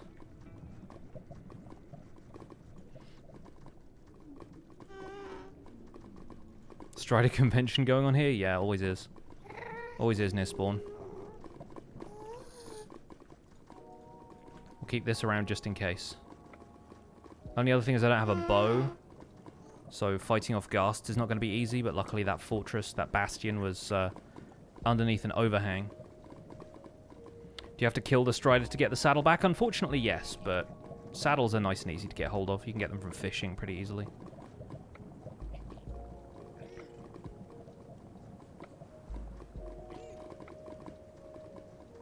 No, I can't really go that way. The good thing is I didn't get off the strider or really go over any large land areas, which means that I can just stick to one lava lake and I should be able to find it. Oh, so close.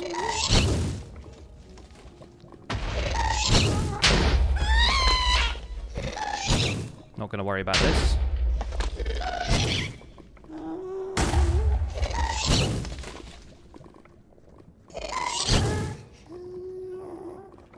Whoa, alright. Don't want to run into that.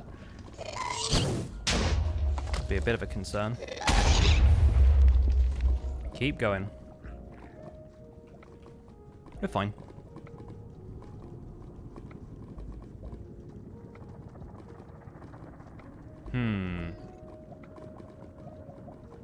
Is this connected? Was this part of it?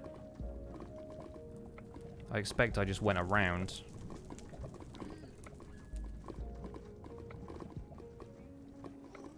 I just need to get out further west. Does my shield keep glitching? What do you mean? Like if I right click it'll do that.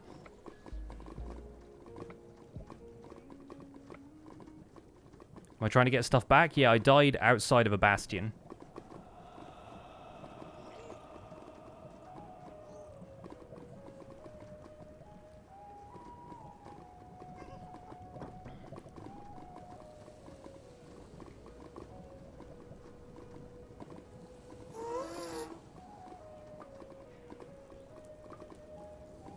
This doesn't look familiar.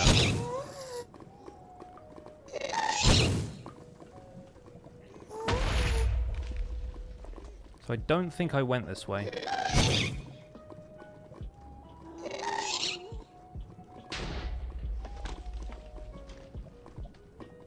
Would a recovery compass work in the Nether? Yes, it would.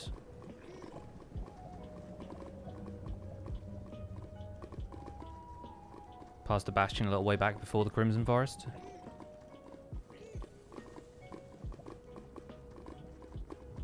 I don't think it would have been that close, though.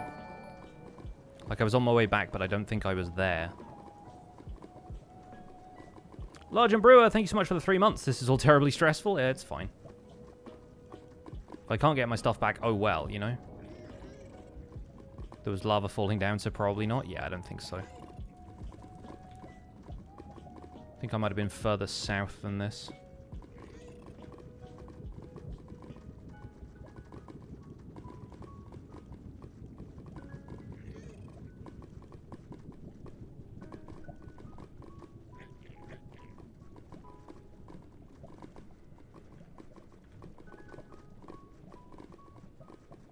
Gonna keep my eyes peeled though.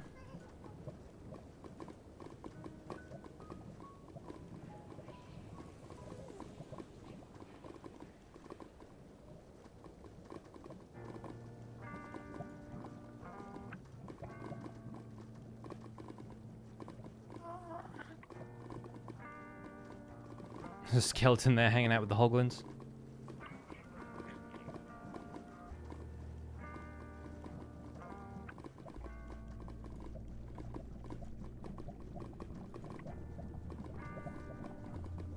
Yeah, we still have lava falling over here, so I'm not sure we've loaded these chunks before.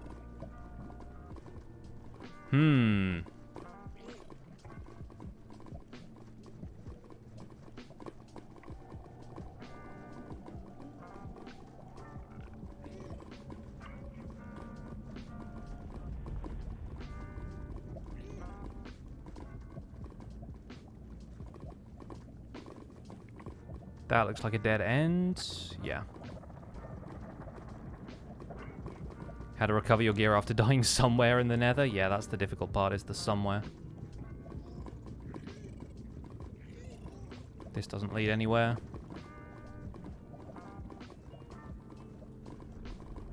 Found the Bastion yet? Yeah, I'm in it now. Silly questions.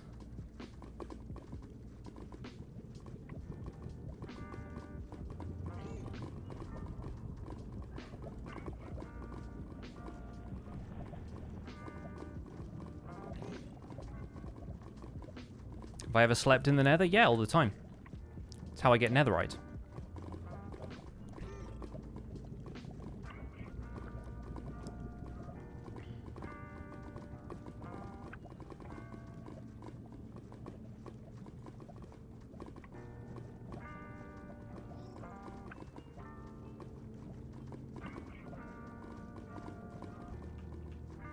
Actually, I really hate the bed method of mining for netherite. Alright, we're not going that way either. See, this is rough, because I thought we were much further west than this, but I can't really find the route we took, because we must have gone in like a more kind of circular route to get there in the first place, I think. What are we looking forward to most about the new empires? Honestly, getting my stuff back. It's not the biggest problem if we need to gear up again. It's just a bit of a pain, you know? A respawn anchor mining for diamonds, though? Gosh. I would not want to explode my way through deep slate with respawn anchors.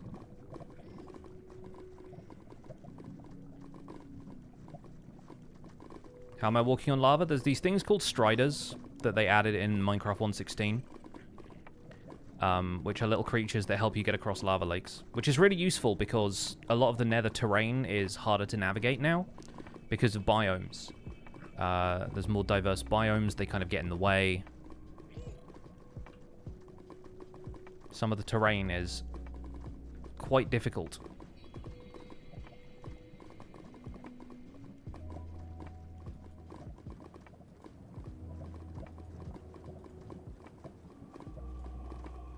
Have we been this way? I think we have, right? I tried to go underneath that. Yeah, okay. Okay, well I think I need to find a way to go around then. Has anyone actually made a recovery compass on the server yet? I don't believe so, because I'm not sure who's been to an ancient city, if anyone.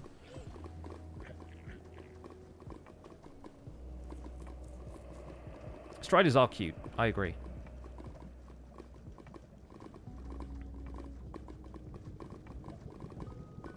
See you later, Wild West Dan. Have a good one. Is there not a 5-minute despawn period? Only applies if you have the chunks loaded. Which I don't right now, because I have no idea where I am.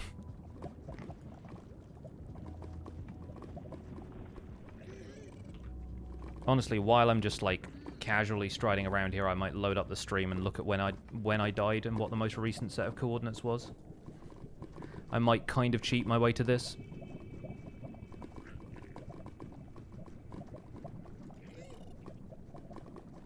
Let's see.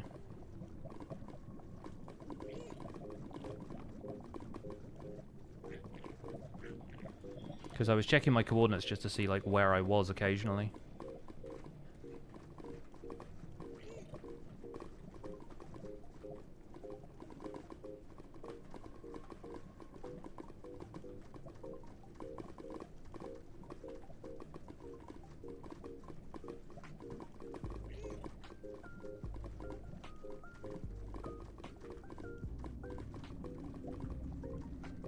If nothing else, we can retrace our steps.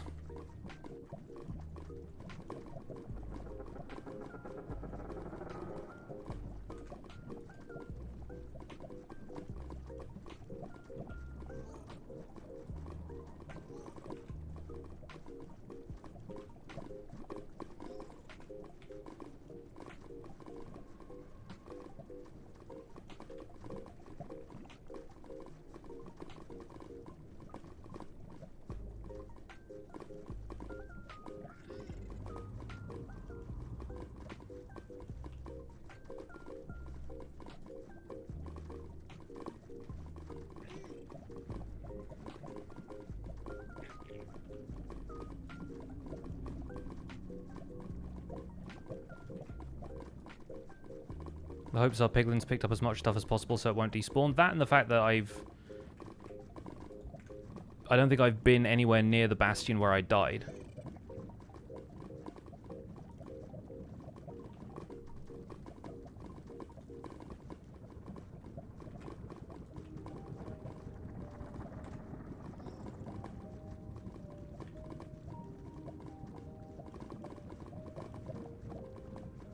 Alright, let's pause under here for a second.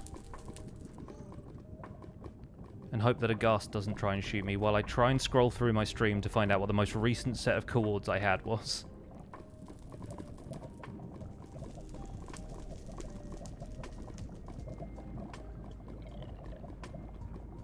Because I know there was a point at which I turned around.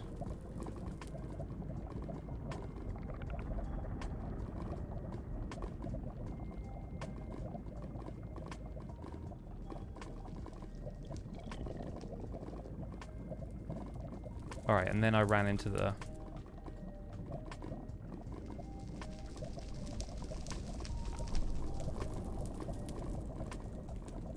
Negative 1780, 136. Thank you.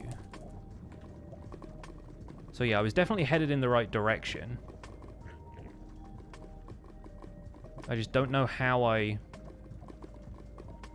got around to the west in the first place. I think I must have just taken a different starting direction.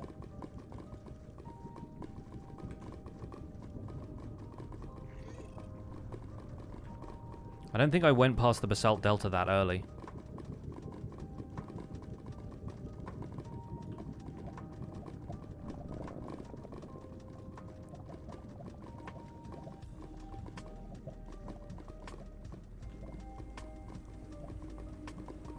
Let's see if we can get out this way.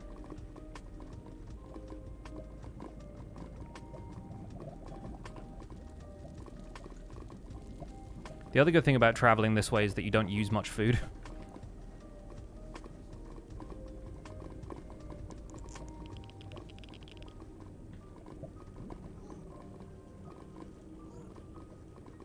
Obviously the magma cubes can be a bit of a pain. Not interested in going that way. Why is the Strider damaged? I genuinely have no idea. I don't know if Striders get regeneration from feeding them a warped fungus, but I'm pretty sure you can just heal them with healing potions if you need to. There's a magma cube underneath that piece of basalt. Like a lava shark.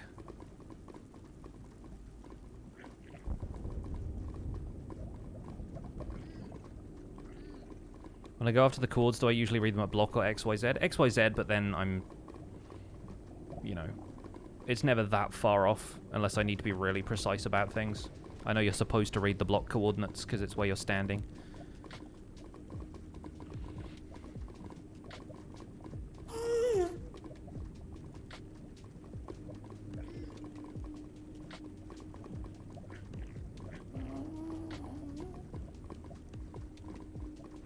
Could other server members help you gear back up to avoid the grind if my stuff is gone? I mean, they could, but I think a lot of them are in the same position as me right now, where they don't have a whole lot of stuff to spare. Honestly, if I needed to, I'd just go and do a bunch of villager trading and get, like, diamond gear that way, and probably get a lot of XP that way as well. So it's not impossible to do, I'm just not that keen on doing it, I guess. Would much rather actually have the stuff that I lost.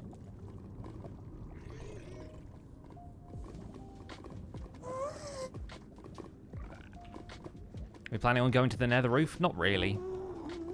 Like, if it happens, it happens for, like, somebody's gold farm or whatever, but it's not going to be, like, a key component of the series or something.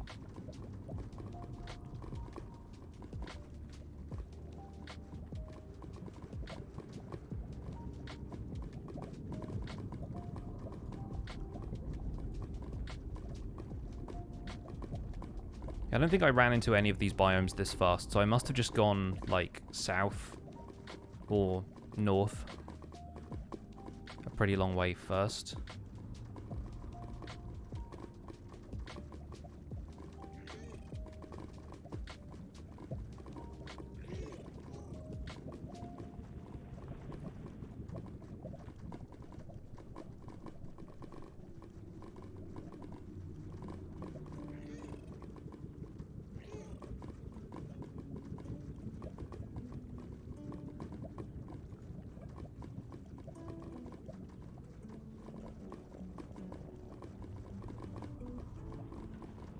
Yeah, I'm just headed back in the direction that I came. Done any lore builds yet, except it was Mythical Sausage's grave, and no. Except, I don't know, like, the machine is kind of that way. Hey, Proceratops, thank you so much. 17 is actually my lucky number, so that's auspicious.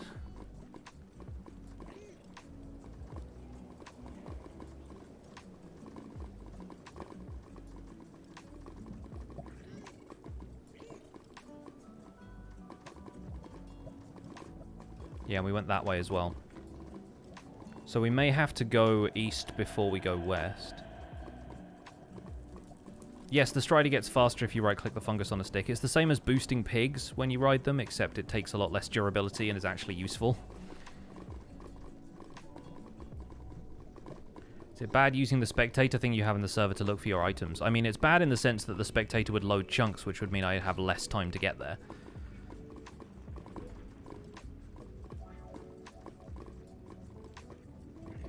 Also feels kinda cheaty, to be honest.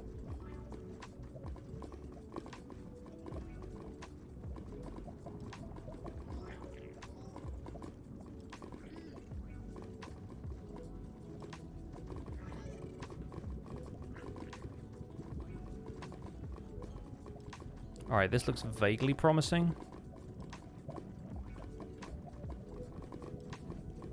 We are going further south than we need to be, but I think we must double back around. Why would loading more chunks affect how much time you have to get there? No, nothing about loading the chunks would affect the time I have to get there. It's just like once the chunks that my items are in are loaded, I won't be able to retrieve them after 5 minutes because they'll despawn. What's my opinion on using chunk base? I mean, doesn't matter to me. Do whatever you want with your own worlds. In some cases, I'm absolutely fine using it to scout locations. We've done that on Empires already. We used chunk base to find the seed for this world, and I used it to make the overview map of the thing in episode 1. But I haven't used it for Survival Guide because I kind of wanted to find stuff in that series more organically.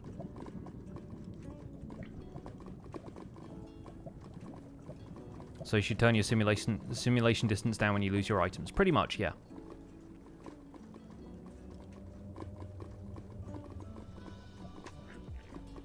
Well, we've met that guy again, so I think we're headed in the right direction now.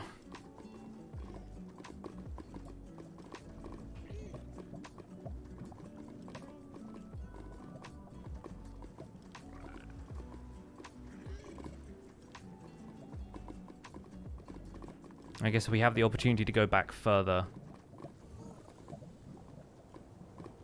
north, then we should.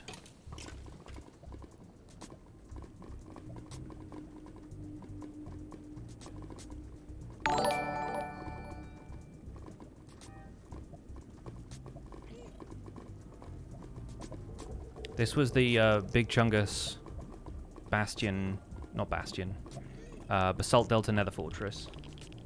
The Great Wang, thank you for the 9 months. Welcome back.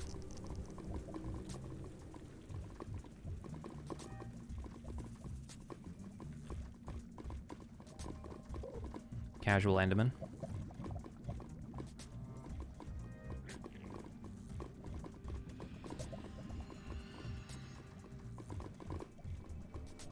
Will there be a survival episode on how to set up your own SMP? I mean, it's kind of difficult because that would involve me going through the steps of purchasing a server from a private host. And so, like, getting to the point where it's like, enter your card details or whatever. It's like, it's not something I entirely feel comfortable showing on camera, you know?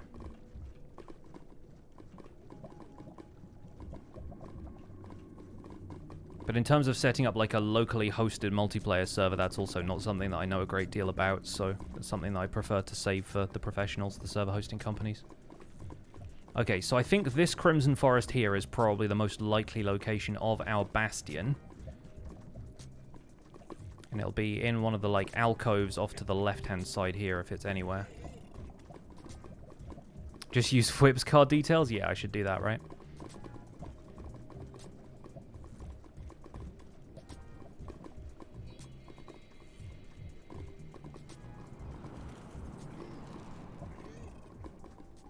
Yeah, all of the lava in this area is already flowing, which means we have been this way.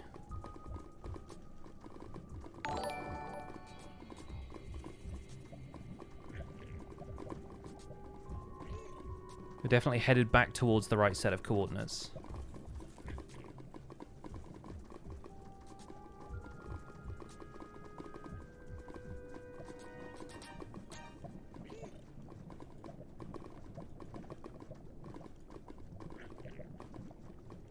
Hey, Twisted, thank you for the 13.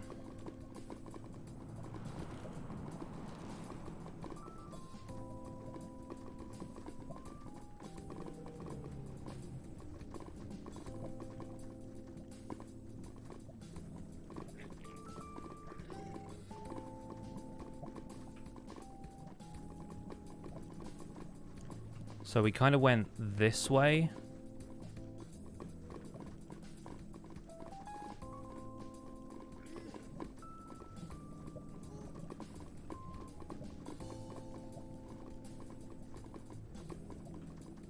That's a fortress. Defiant, thanks so much for gifting 5 subs. Very kind of you. Surprised Piglin brutes don't live in brutalist architecture. Very good.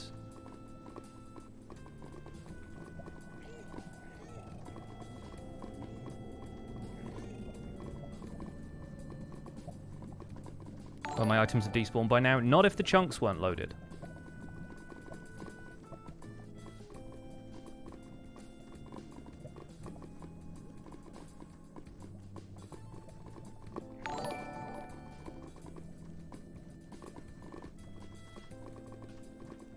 Obviously, it relies on me being able to find them as I walk back, but...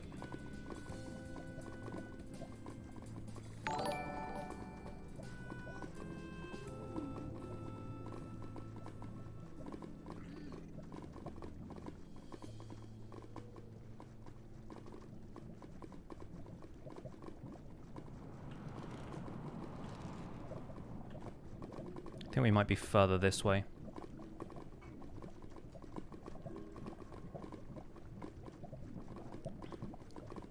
Literally just learned what brutalist architecture is 2 days ago, yeah. So this is the area which had the massive warped forest biome. Did we walk back through this? I have a feeling we didn't.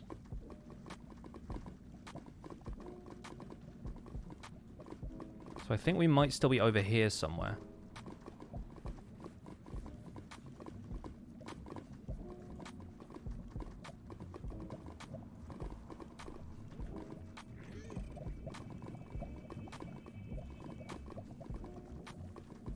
Spam torches when exploring, so I've spent 12 hours walking in circles looking for where I died? Yeah. Kind of more difficult to do in the Nether. Like, if you're crossing lava lakes, it's very difficult to, like, leave that breadcrumb trail for yourself to follow. That, and I wasn't planning on dying. Then again, I did have half of my armor off because it's elytra and a gold helmet.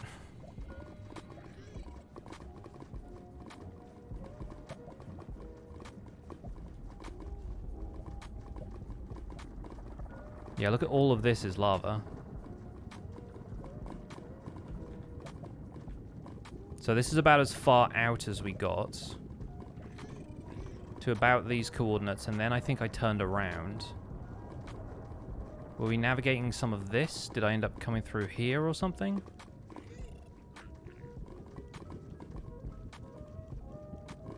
No, I don't think so.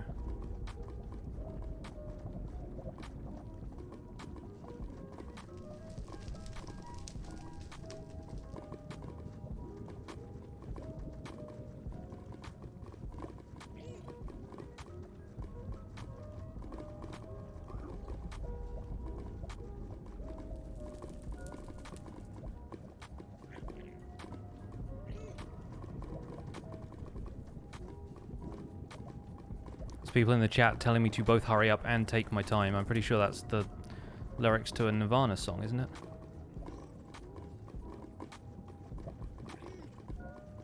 Is it this way? don't think it was this way.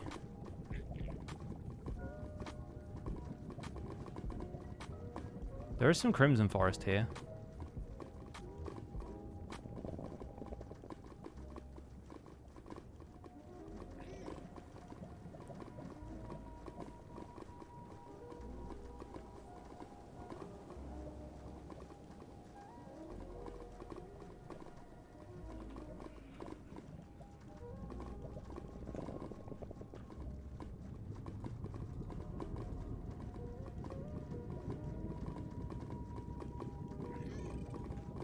Going back to watching my own stream to see if I recognize any landmarks.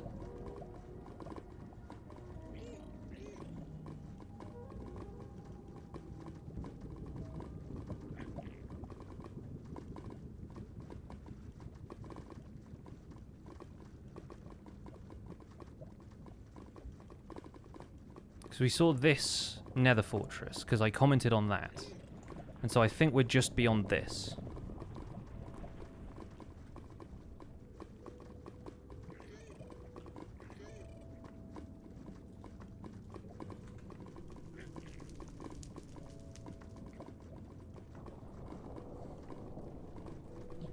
Everything looks so similar at this level, I know.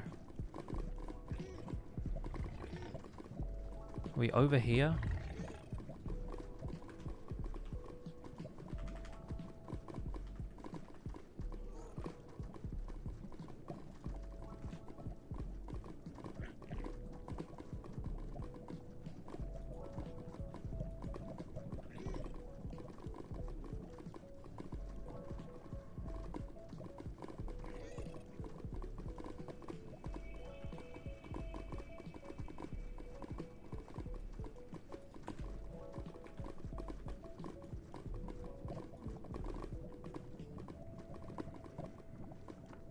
That's a soul sand valley right there.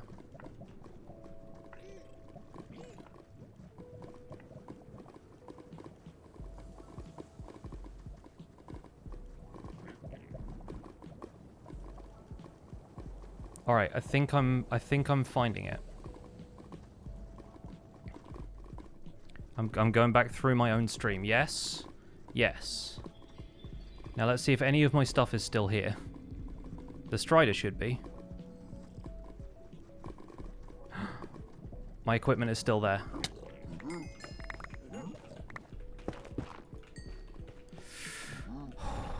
Okay, okay. Let's get all the important stuff.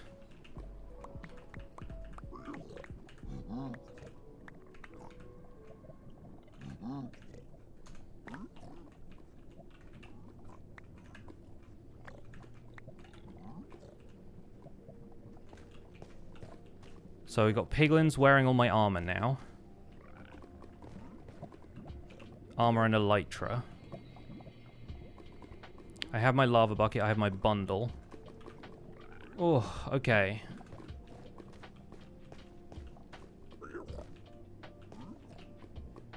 Right.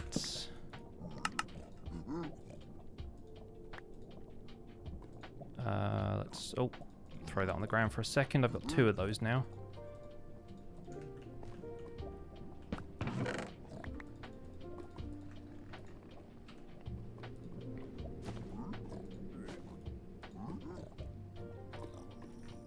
Okay, oak logs can go in there. Thank you, Scott, for the bread.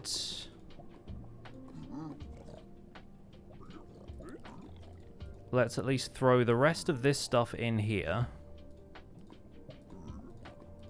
We'll take the fire resist potions, obviously. I'm just trying to get some of this stuff organized. We'll put my bundle in there. I don't especially want to lose that if we end up dying again. The bed we won't need. Alright. Buckets of lava, here we go.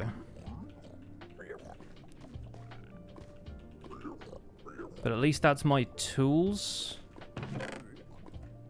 Let's bring fortune pickaxe, why not?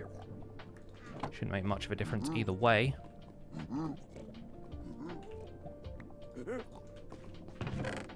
I think one of them is also probably holding one of my shovels. But the shovel is not super important. It's a silk touch shovel, but... Take down the coordinates. There we go. Done. Let's grab the boats. Just check that there's nothing hidden underneath the netherrack over here. Nope. Okay, cool.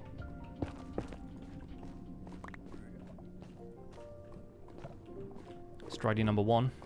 Number 2's over there. And I guess we'll make a double chest over here. Why not?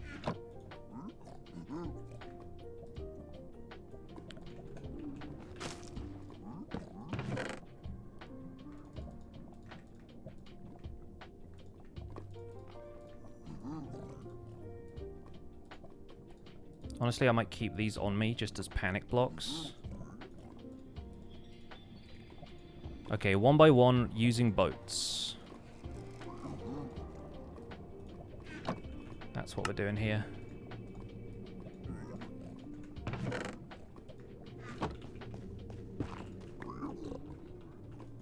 We'll put these around the exit. See if we can get anyone's attention. Yep, hello.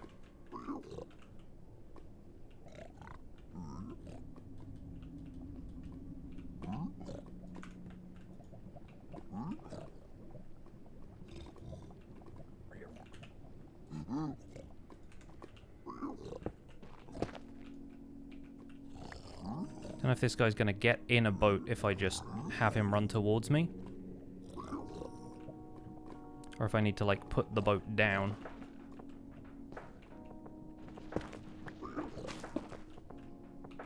Because that's always kind of difficult to do in a pinch situation like this. Okay, he's in the boat. Cool. He doesn't look like he has any of my stuff on him, but then again, I have invisible armor on. So I should probably switch that off so that I can see which of them is wearing my stuff. So it looks like that guy's chill.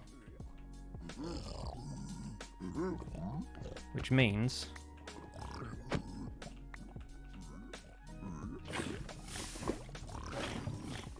I can just set him on fire.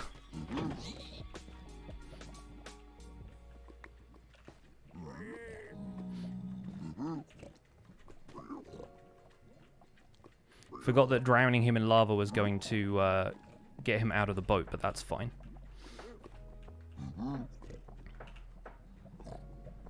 I died, but I got most of my stuff back. I think some of the piglins in here have my armor.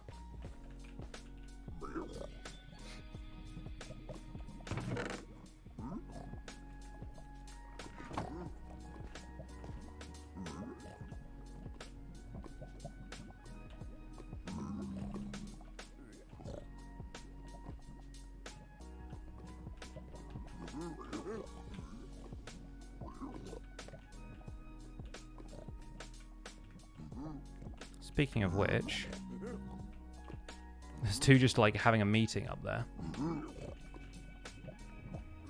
I can't hear a whole bunch of the other piglin brutes right now. I would really prefer to come into this structure from the top. Can I just say that?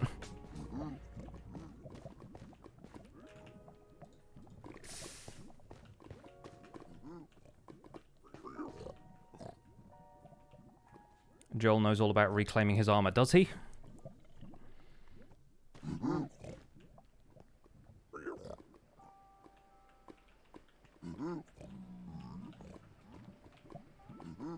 Right now I can't hear any more brutes.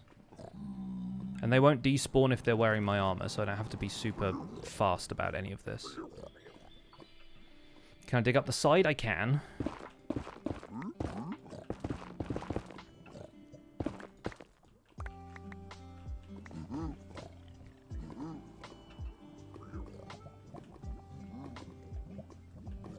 That's the thing. Can mobs wear a light tray? Yes. They can.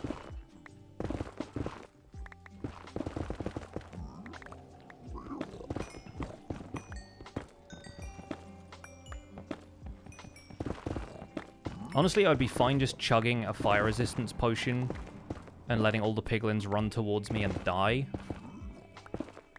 but I know that some of them might be wearing my equipment, and I don't want to burn that if I can help it.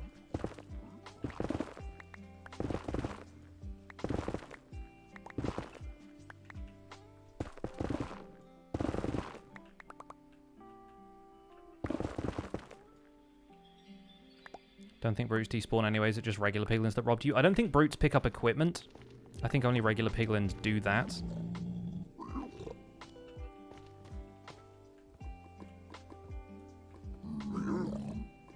It's clearly not that guy. I will just check that it applied the texture pack change. Yeah, okay, cool. Just do that to be on the safe side. Should mine some gold to get a reaction and then just kill them behind a 1-block gap. We could maybe do something like that.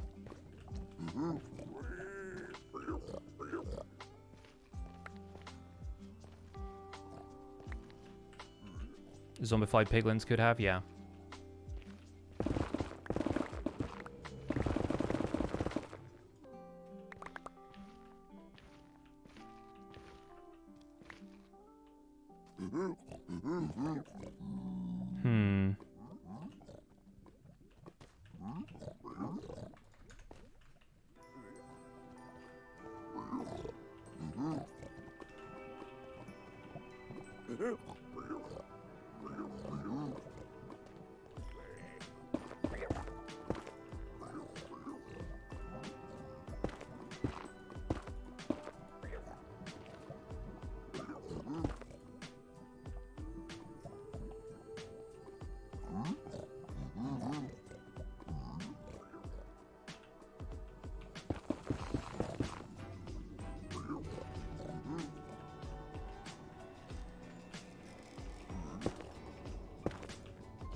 Not seeing any wearing any diamond.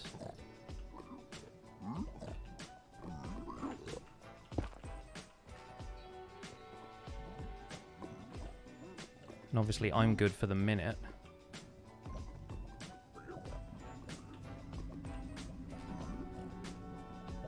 I don't think a ton of them rushed out either.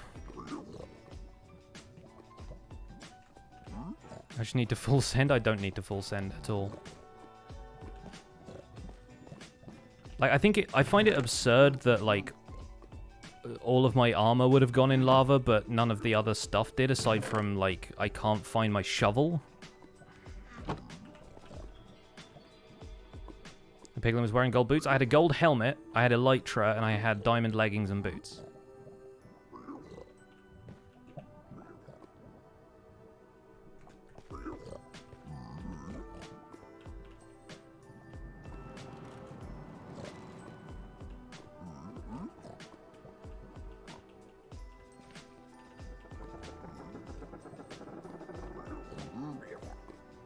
There's probably one piglin with a crossbow wearing all of it.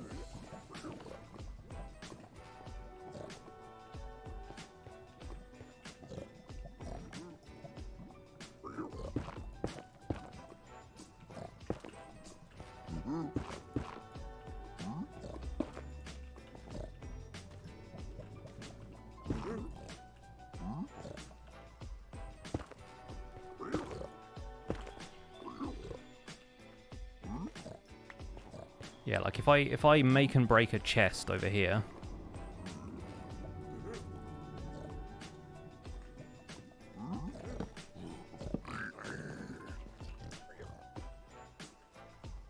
The question really is, like, how many of them are going to find me that way?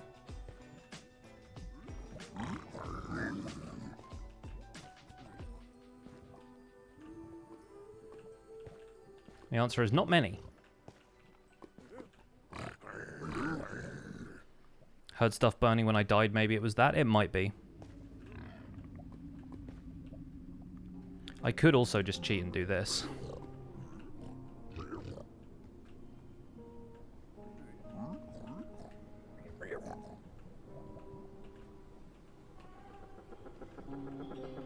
That's not my gold helmet.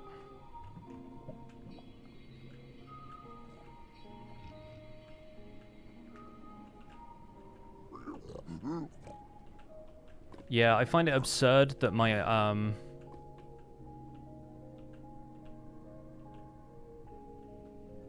my armor and my wings went in the lava, but I'm thinking that looks like the more likely option at this stage.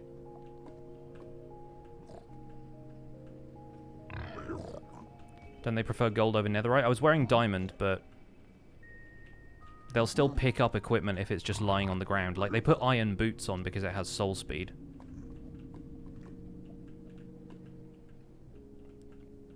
Like, I could just throw them some gold leggings and some gold boots if I find the ones that are wearing my diamond, but I don't think any of them are, because I think it's probably burned in the lava. Ah, that's a pain. Yeah, I think it was... I think my armor and my elytra went. Yeah, it's kind of impossible to tell how much stuff actually went in the lava.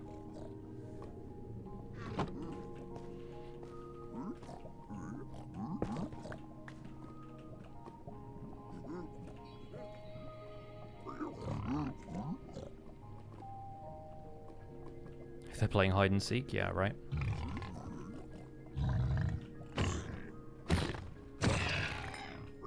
Okay, well, you're dead for a start. Okay, that guy just ran at me. I didn't know what else to do.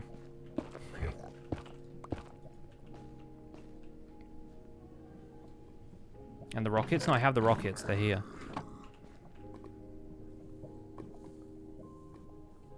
Do I have replay mod going? No, I don't. I don't tend to record replays when I'm just casually doing stuff.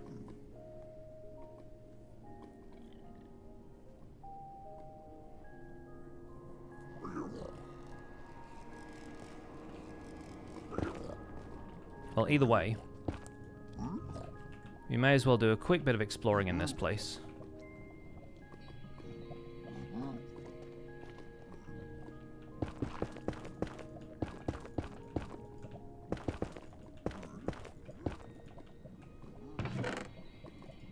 Because I can get this stuff. I have a hoglin head now, I guess. Smite 5 on a sword, not really going to help me.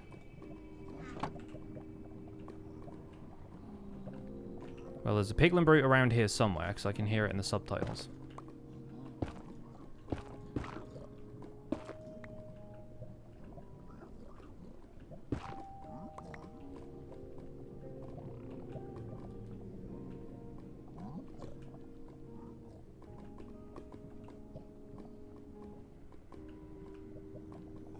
There was one over there, I think.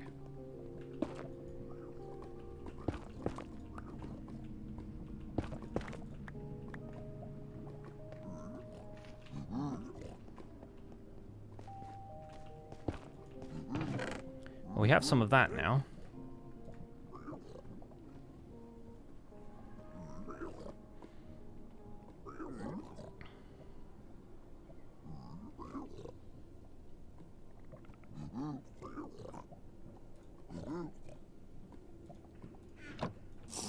Alright, here's a plan.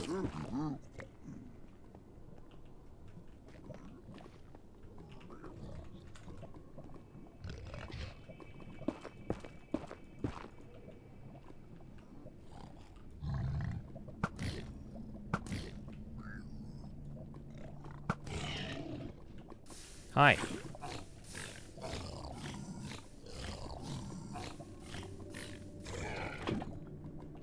Man, they take more damage than I remember. See if we can get the attention of any of the others.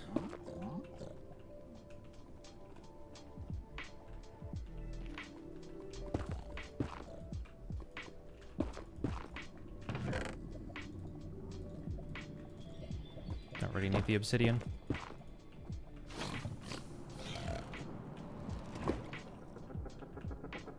There's another brute around here somewhere.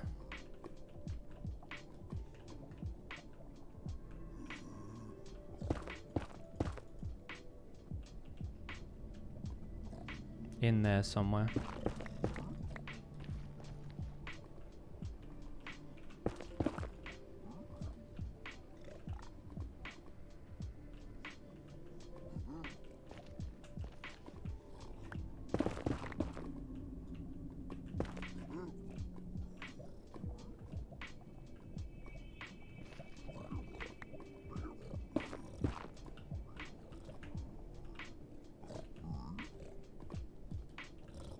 Yeah, I don't really want to shoot the brutes because the crossbow piglins will shoot me off something like this. He's just chilling up there.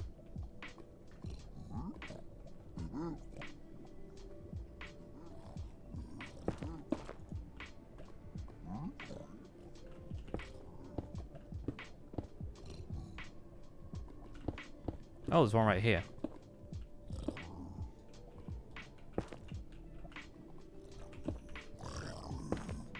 Hi.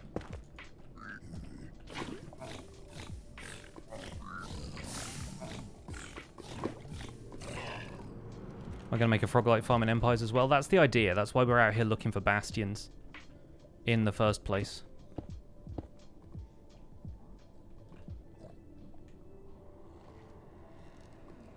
Hey, thanks. Love the episode in today's video. Super fun to watch. Yeah, I really enjoy doing the replay mod stuff. It's been a while. I haven't done that stuff with Survival Guide basically at all, so... Yeah, come at me. See how that works out for you.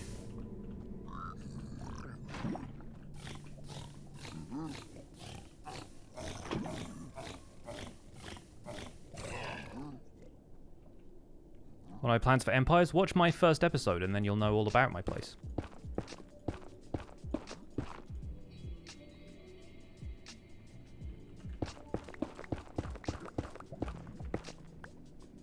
Who's on the server right now? Scott just left. It's me, Fwhip, and Mythical Sausage.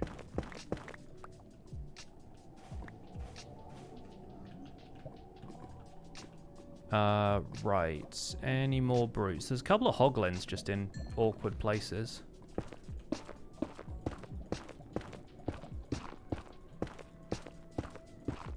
Mostly just looking for them in subtitles.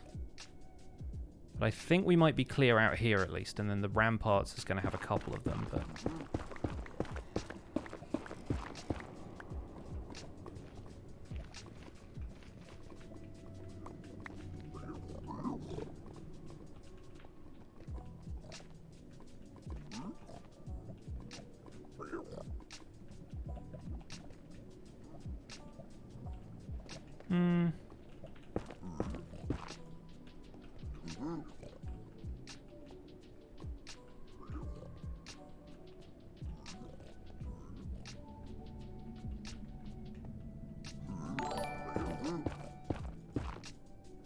Boomers, thank you for the tier 1 sub.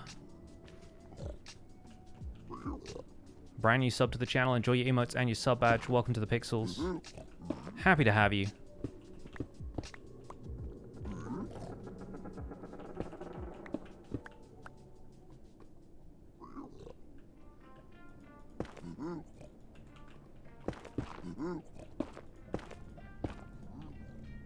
Let's just wall this off real quick.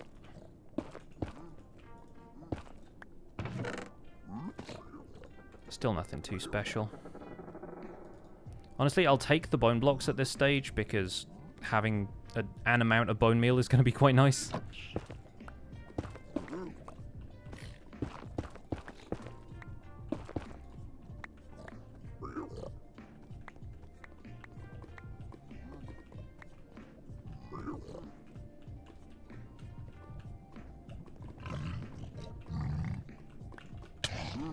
Oh, not a big fan of that.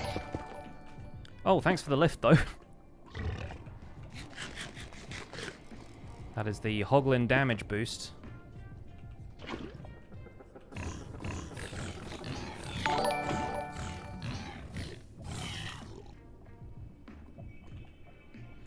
Yeah, I'm missing that armor right now. Hey, bud. Your friend just burned? Yeah, no worries. Boomers, thanks for gifting 5 subs as well. Oh my goodness. The piglins were coming to help? Yeah, well. See where that got them.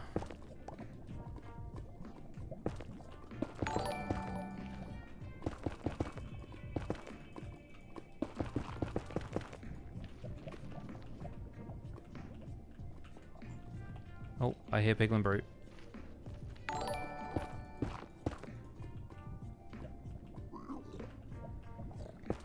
Probably up here somewhere. or inside the rampart. Black Steel, thank you for the 2 gifted subs. Yeah, there he is.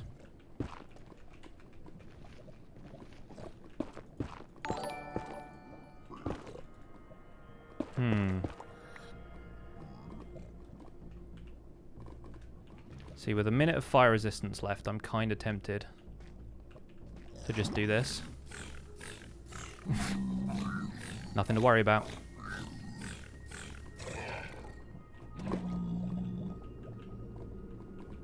Any more for any more?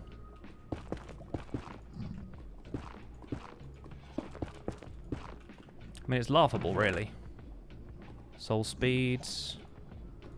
Bit of string. Not really anything I need. Bane of Arthropod's axe.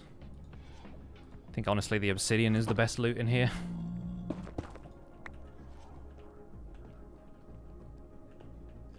There's another brute.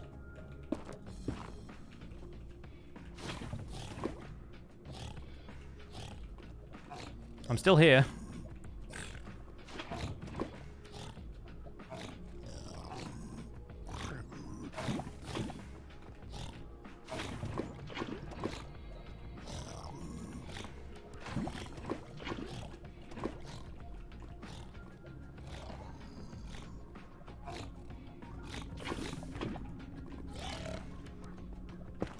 Cool.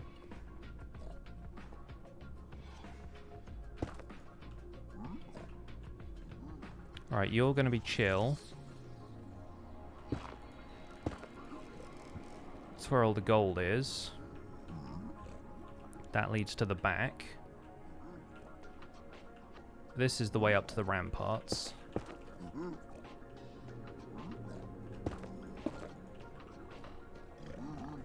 Yeah, nothing here. I can hear more brutes. The main problem is where they come in from. Would really prefer just to pillar up the front of one of these. But there isn't really room to do that.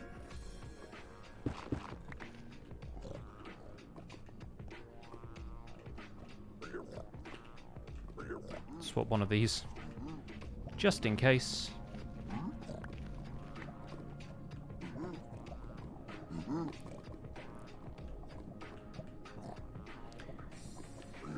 So Elytra will still render on other entities, right? Like if a piglin equips it, it'll still show like they have a cape. The Elytra is the main thing I'm annoyed about.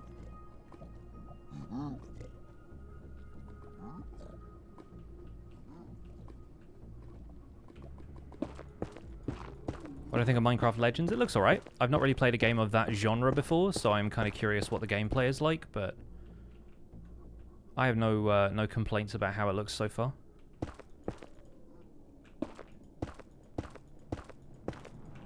Yeah, they still render with Elytra on? Okay. Well, I think I would have seen one with Elytra if it had it, so I'm pretty certain that's gone, which is a real shame. Oh, here's another friend.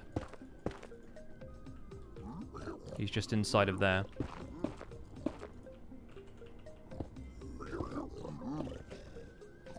Hey there, bud.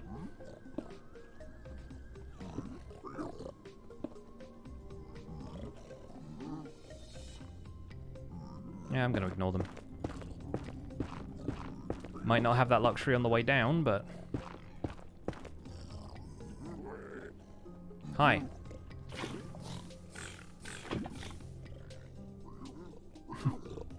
Enjoy.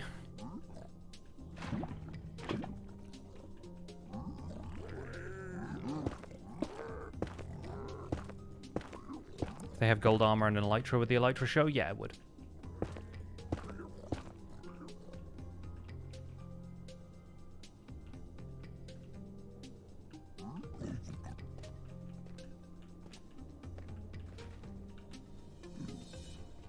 Don't think I see another piglin brute over there.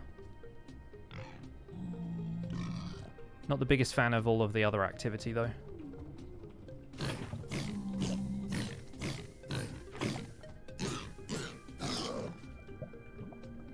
think the first one is dead.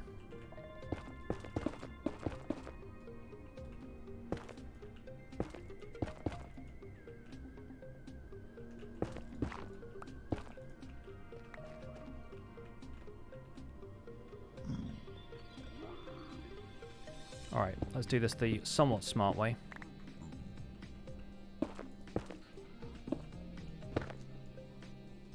That's not quite it.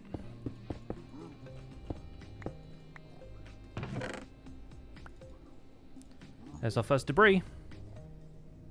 What can I swap out for this? There we go. Should have brought the bundle with me, really, shouldn't I? You know what, we'll leave the black stone there.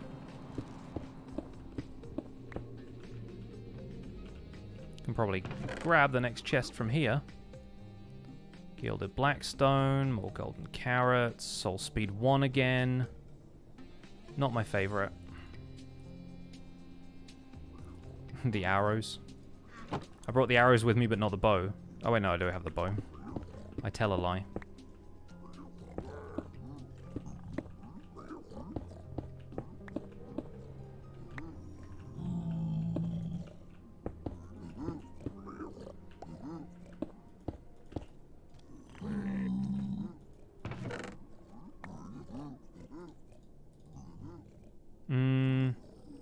Worth it or no?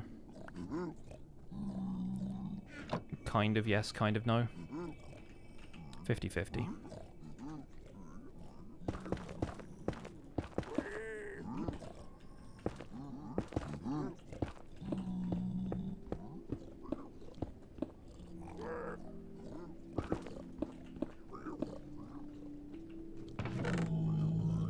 There it is. That's what we're here for. Let's leave one of the boats behind. Soul speed 3 as well. Alright, I'll take that too. Cool. Well, I think I'm done here, personally. I don't really see much else of value to be had.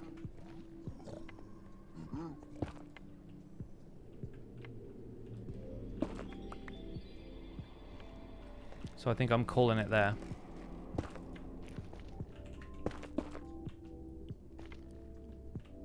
We could, in the meantime, keep looking for a treasure bastion. Because that's really why I'm out here in the first place.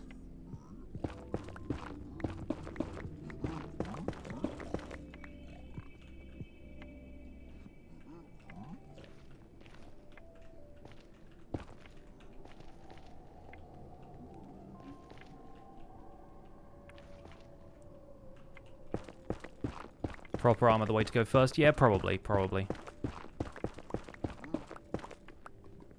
I think mostly I would just want to take all of this stuff back to the overworld.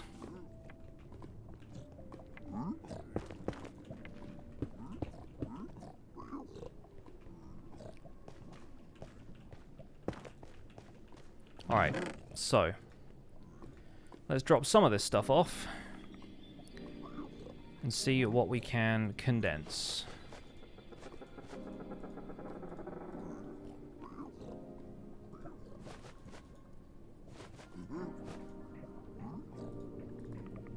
Alright, yeah, first of all, let's get those. Don't really need to leave the empties. I'll bring the fire resist potions because they're worth it.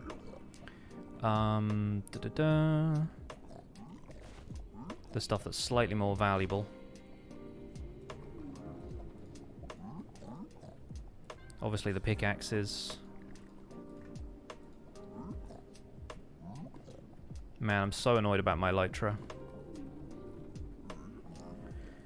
Guess I gotta go do some end raiding then. These can go in there, those can go in there. I think heads are stackable. Not gonna worry about the pork chops.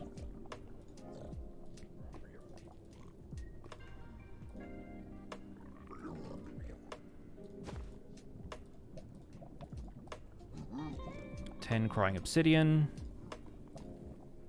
Got half a stack of magma cream. Honestly, we'll be farming magma cream if we find the right location for it. Yeah, I did want to bring the nylium back, because that's warped wood farming at that point. I think most of the rest of this is okay to leave. We'll probably combine the 2 warped fungus, even though you don't need to do this to repair them. Better to have 1 than have 2. I'm farming leather. I guess I'll bring the quartz. I think as far as everything else, that's everything that can stack.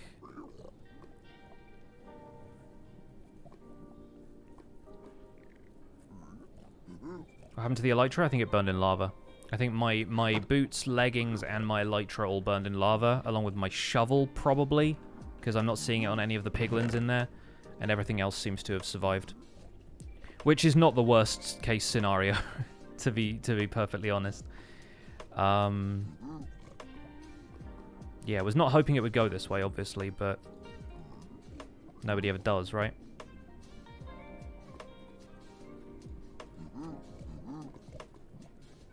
We'll keep the spectral arrows, why not? We'll leave a chest in here, because that's just wood. And then I can take back a couple of stacks of blocks, because I'd rather have some netherrack for bridging, considering I'll need to bridge back up to whatever perch I left myself on. Let's bring most of Scott's bread back, because that's a decent amount of bread. And, yeah, I hope to never see this place again.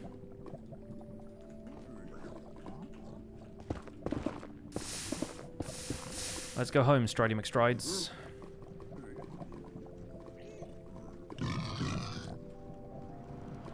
Hoglins can growl all they want. There's my other Strider. Oh, you're a good friend. You're a good friend.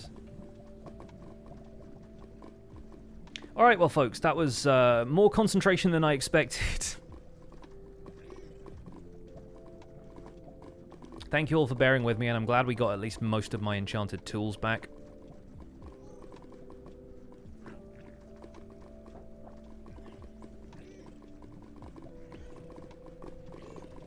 The search continues.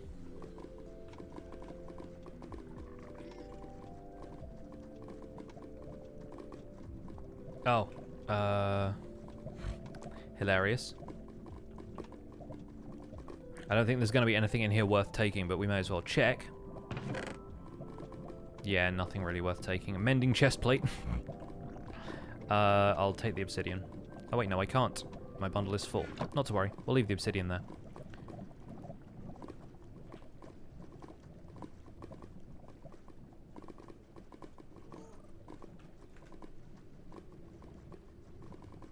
What's this?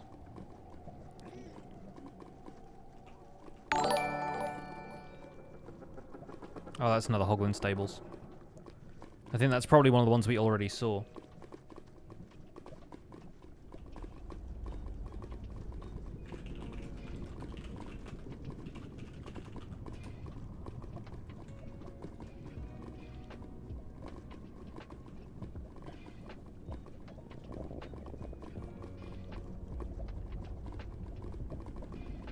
Alright.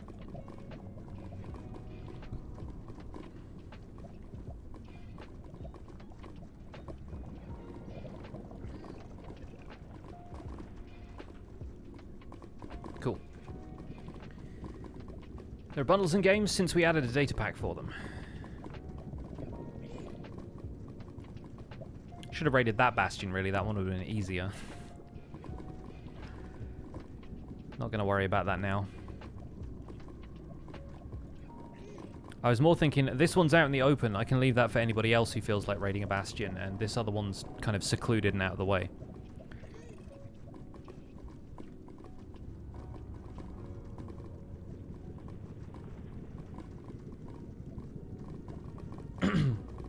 General Fishsticks, welcome in. My day's going pretty well, aside from dying to a piglin brute and losing 3 of my valuable items. But the rest of it seems to be okay, so... It could have been a lot worse.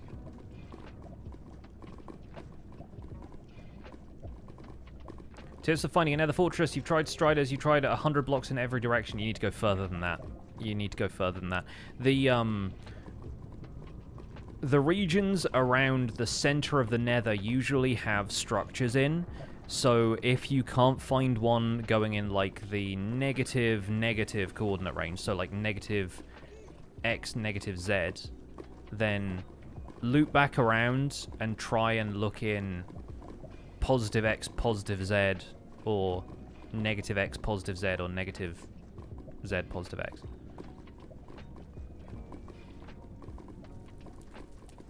And honestly, Striders are your best bet until you have Elytra or something, but...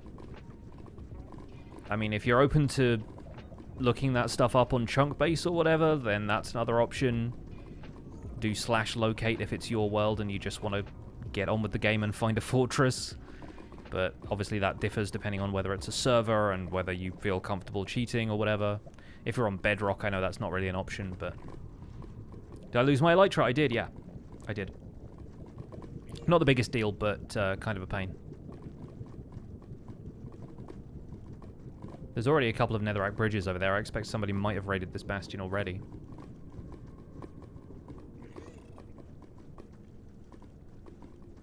But yeah, honestly, it was a gold helmet, an elytra, and 2 pieces of diamond armor that I can fairly easily replace. Not the worst. You can locate fortresses and stuff on Bedrock if you have access to commands, but some people don't.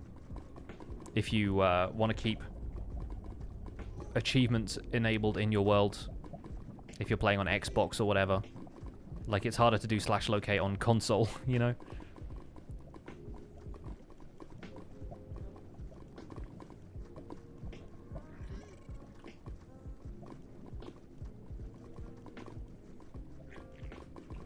Honestly, I'm just happy I still have my bundle. Because that would have driven me mad just not remembering what I had in it.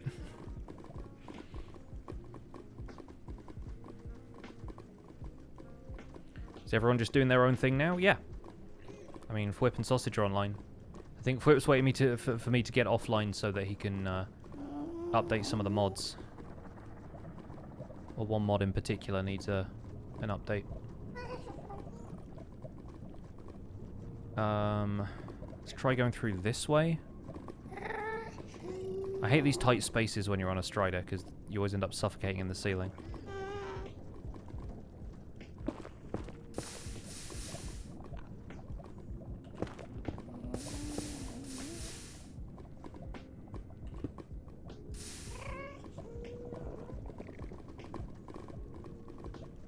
The console commands on Java blocking achievements? Nope. Talking about Bedrock Edition.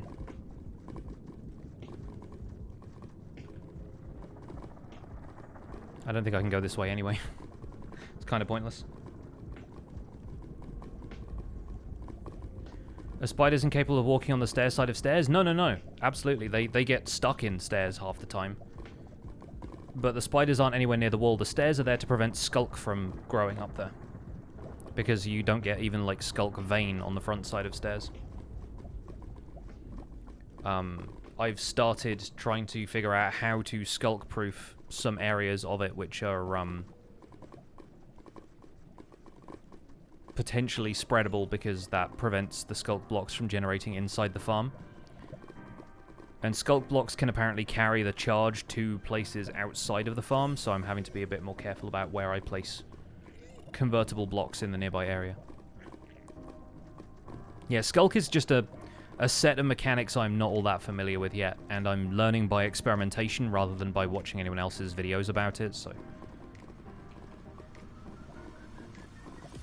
Am I taking that stuff back to my base? I'm trying. I am trying.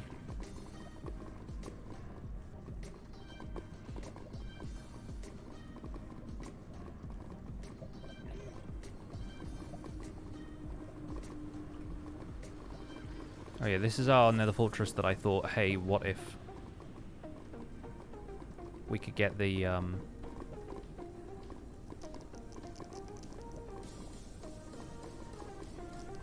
fortress farm set up there.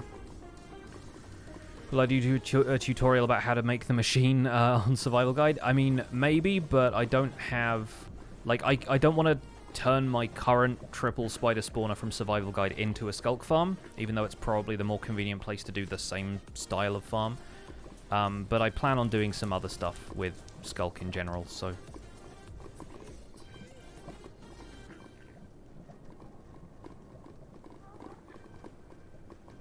The fact that you can't have achievements with cheats on in Bedrock Edition is just stupid. Well, I mean, it prevents Xbox players from logging in and just getting the achievements in creative mode. I think that's the main thing. Like, because people used to, I don't know if they still do, but people used to care quite a lot about, like, the quote-unquote integrity of stuff like achievements systems and, like, the achievements ecosystem. Obviously, there are games that you can get easy gamer score in, but... Do I have any tricks for finding mob spawners? The only one I can think of, really, is if you're looking for the average, like, skeleton, zombie, whatever, they are more common in the deep slate layers of the world. So the lower you go, in theory, the more likely you are to run into a spawner. I think it's below -30 you get more of them. But, that's not necessarily a super reliable way of finding anything, right? The Sculpt printer is a pretty good design. It's not very optimized. It's the kind of thing that most people would probably turn their noses up at, but I find perfectly reasonable for my needs. Hey, at least our central nether location is really, really close to a nether fortress, so I know that if I find a fortress around here, I'm probably back at home. I think that's one of the hardest things in general gameplay, is, like, finding your way back to a central location once you've been riding a Strider if you don't know where you started, and if there aren't really any landmarks nearby. That can be really, really tough. Alright, let's take the lava bucket out of my hotbar. Let's do that, shall we?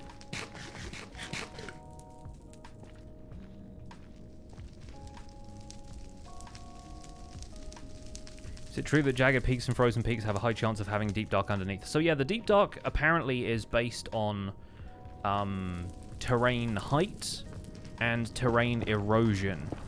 And if it has a high value of both, then it is more likely that a deep dark generates down there. Not, like, permanently the case, not always the case, not, like, a guarantee, but, like, pretty good odds. I mean, this server is kind of living proof of that. We have a lot of deep dark under this area because we have a lot of steep terrain.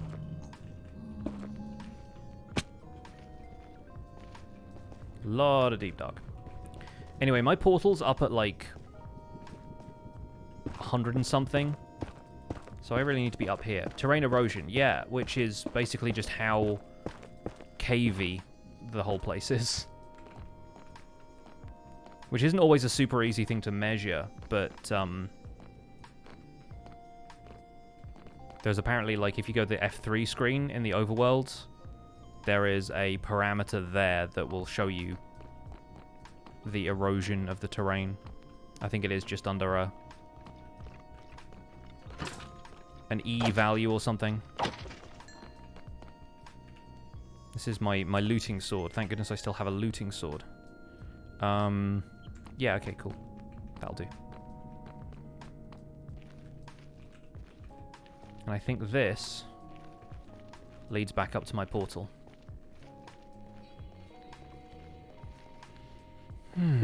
Well, if this is the right way, then we have at least made it home. Like I said, not the disaster it could have been. Pretty straightforward to get some decent diamond gear back.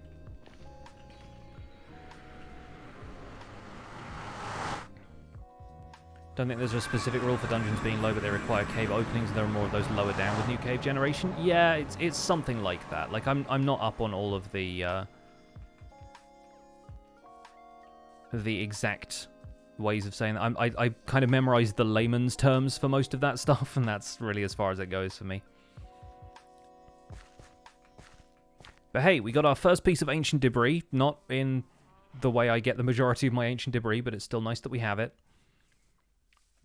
I didn't lose any, like, shulker boxes or anything as well. Like, I feel like I should have taken some shulker boxes to acquire more of this stuff, but also I'm quite glad I didn't, because I guarantee one of those would have gone in the lava.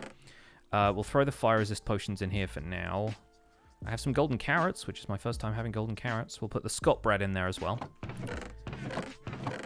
And I guess in here, Hoglin heads. We got some gilded blackstone. The iron can come with us. Yeah, now at least I can start farming warped nylium. Or warped fungus. We have blocks of gold that can go in here.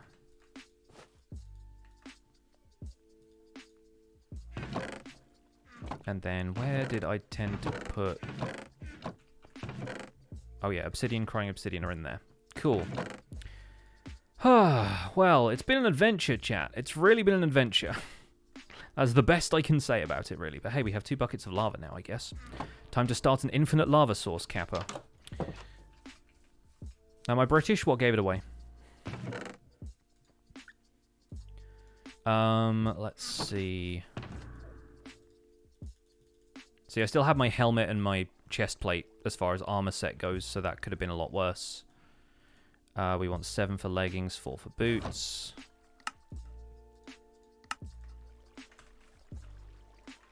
Protection 3 is coming up for those. Unbreaking 3 for those. I had fire protection on the boots as well. So, not the worst it could have been. And some bone blocks, so I can get more glow lichen.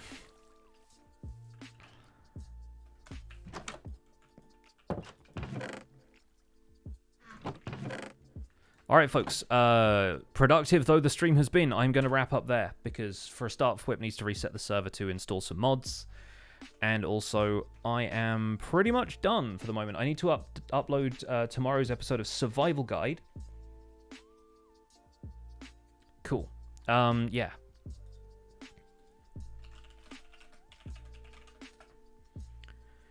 But we're going to raid somebody else here on Twitch to wrap things up here. We're going to stay in the Minecraft category as per usual. And you know what? We may as well raid Bruno today. Bruno is on the Truly Bedrock hardcore server. You got a brief bit of his voice there.